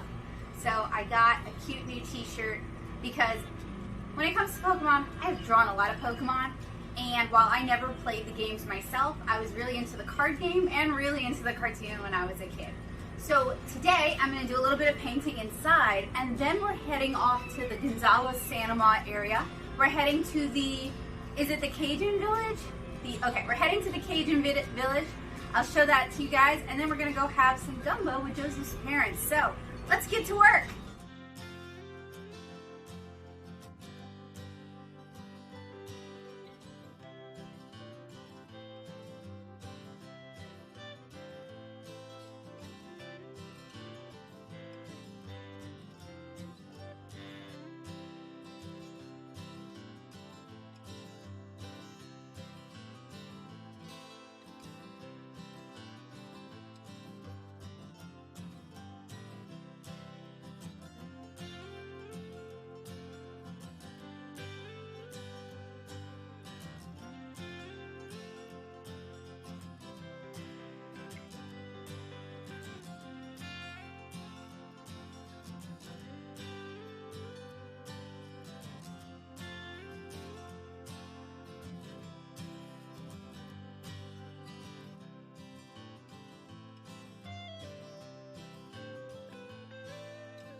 right, so we're in Ascension Parish. We're what, in Sorrento?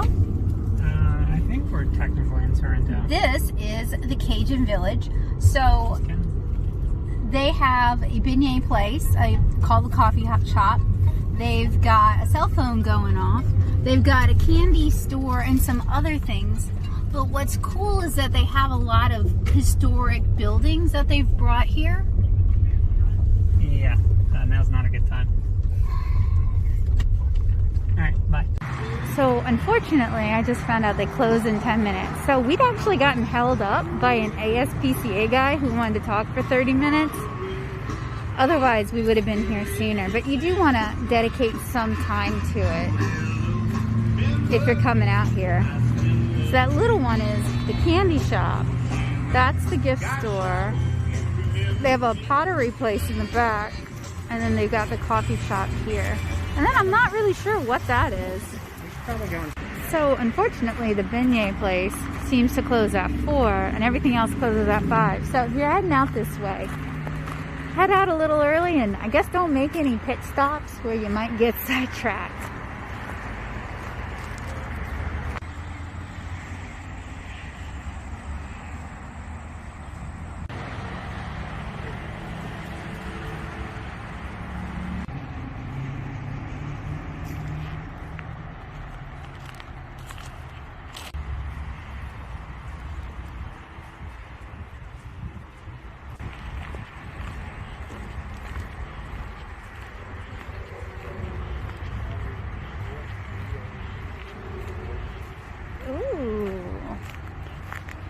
Very old tractors.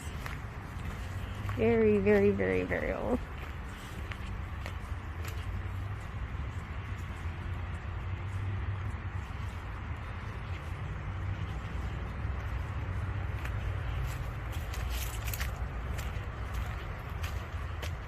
Gotta be careful because it's pretty muddy and I'm wearing white shoes. So smart. Oh, it's so pretty out here though. Look at that. All those baby cypresses turning green.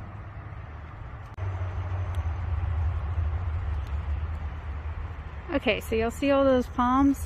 These, when I was in 7th grade, maybe 8th grade, my Louisiana history teacher told me that you don't ever build a house where you see these, and if you do, you got to build it up high because these are a sign that this is gonna flood.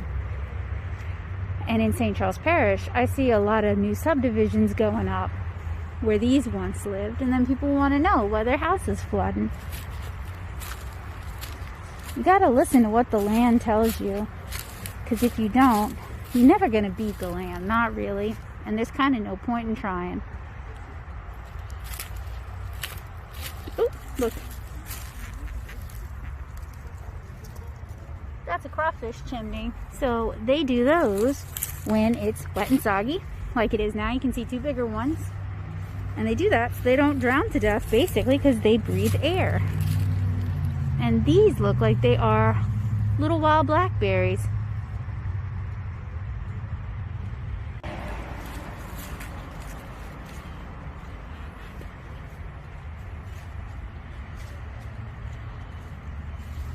They redid the roof on this though, not all that long ago, because it's in good condition.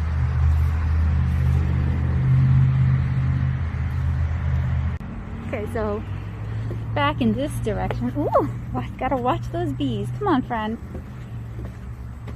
So many carpenter bees.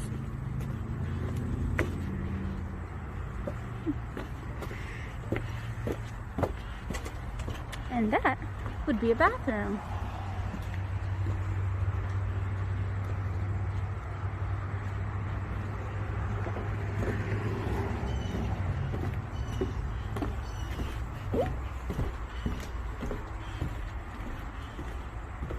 One of these days, when it's not so wet and we come early enough, I'll take you guys on like a swamp tour. That's cool.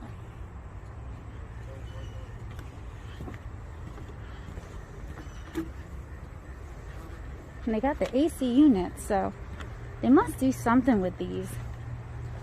at some time, because that looks like it's in decent repair.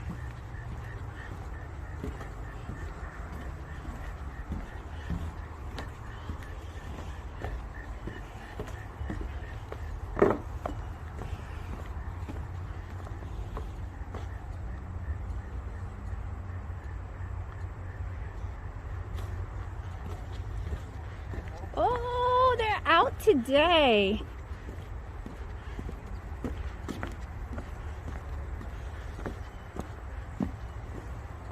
Wood and toilet brush.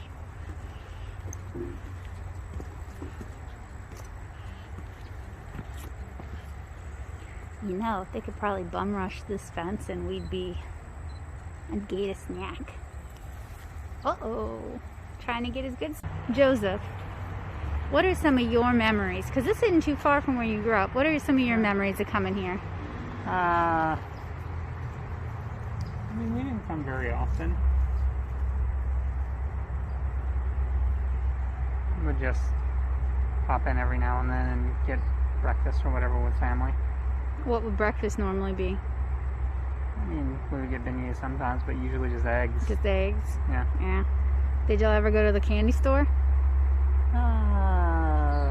When we were very little, yeah. Stuff.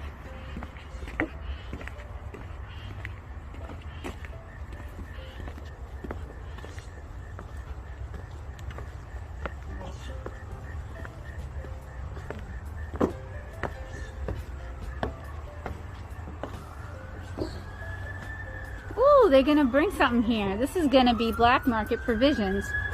So they're gonna have boudin and andouille sausage, cabbage rolls, and hot dogs. That's cool. Hot dogs is kind of strange. I thought, well, you know, I think it's like a snack shop. It's the fumigated. Could be, it really could be.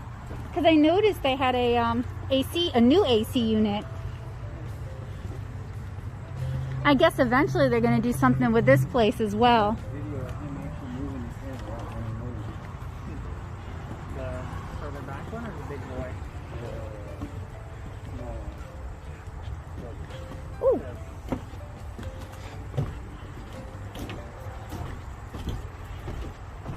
That big kill and that can kill beans? What is that? It's like a bottle full of beans. I guess so. I took that one to Sarah yesterday. Wow. Behind Yeah. that row. It's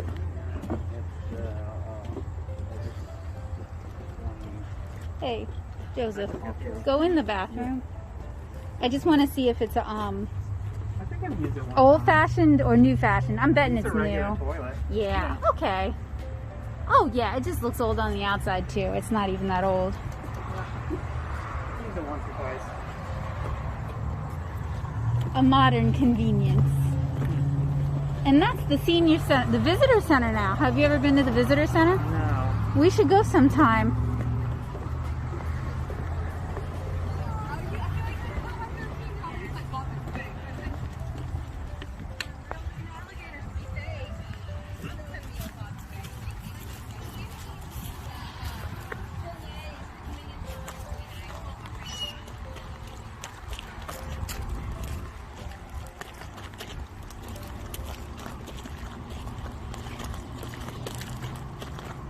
Well, we need to make it a point to come back when stuff's open, because it looks like they've added a lot of stuff too. Like they got a pottery place, I've had that for a long time. and then that Maybe. looks like it might be an antique store. Yeah, that's been there even longer. Yeah, but it has a now open sign on it. They were working on it for a while, I don't recall that. because last time I came with y'all, Oh, okay. it was all roped off and stuff. I didn't even notice. Yeah, if you didn't know this was here though, you'd miss it because the signage isn't really that big. Yeah, I know, but it's hard to see, I mean. And then that's like a boathouse. Okay. Oh, and then they got See you there. even more old tractors. Yep. Oh, is that a hen house? It looks like it.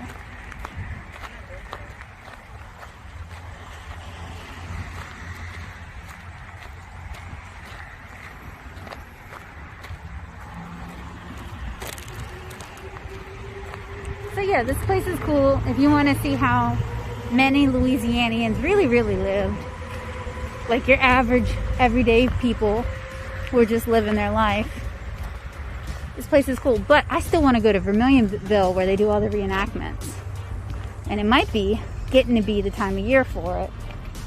I think Joseph's trying to go get some shots of the hen house.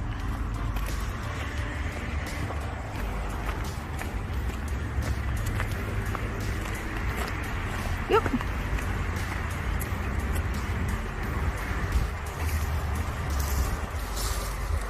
If you were a rooster, would you live in that house? Sure. Beats living outside with the gators and the snakes. This place is built like a maze too, because this one is like 3 houses connected.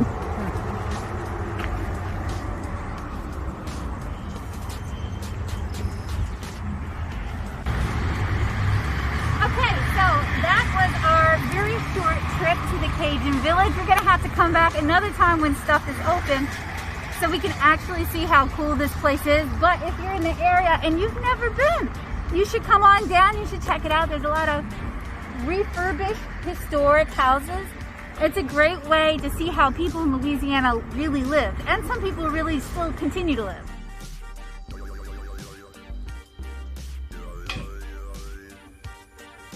Get it, Bowie.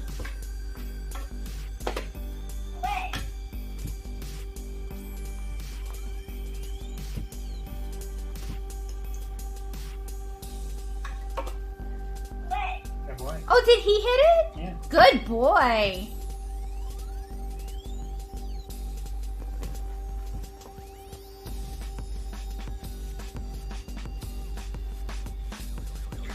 Okay guys, so it is like 9 o'clock at night.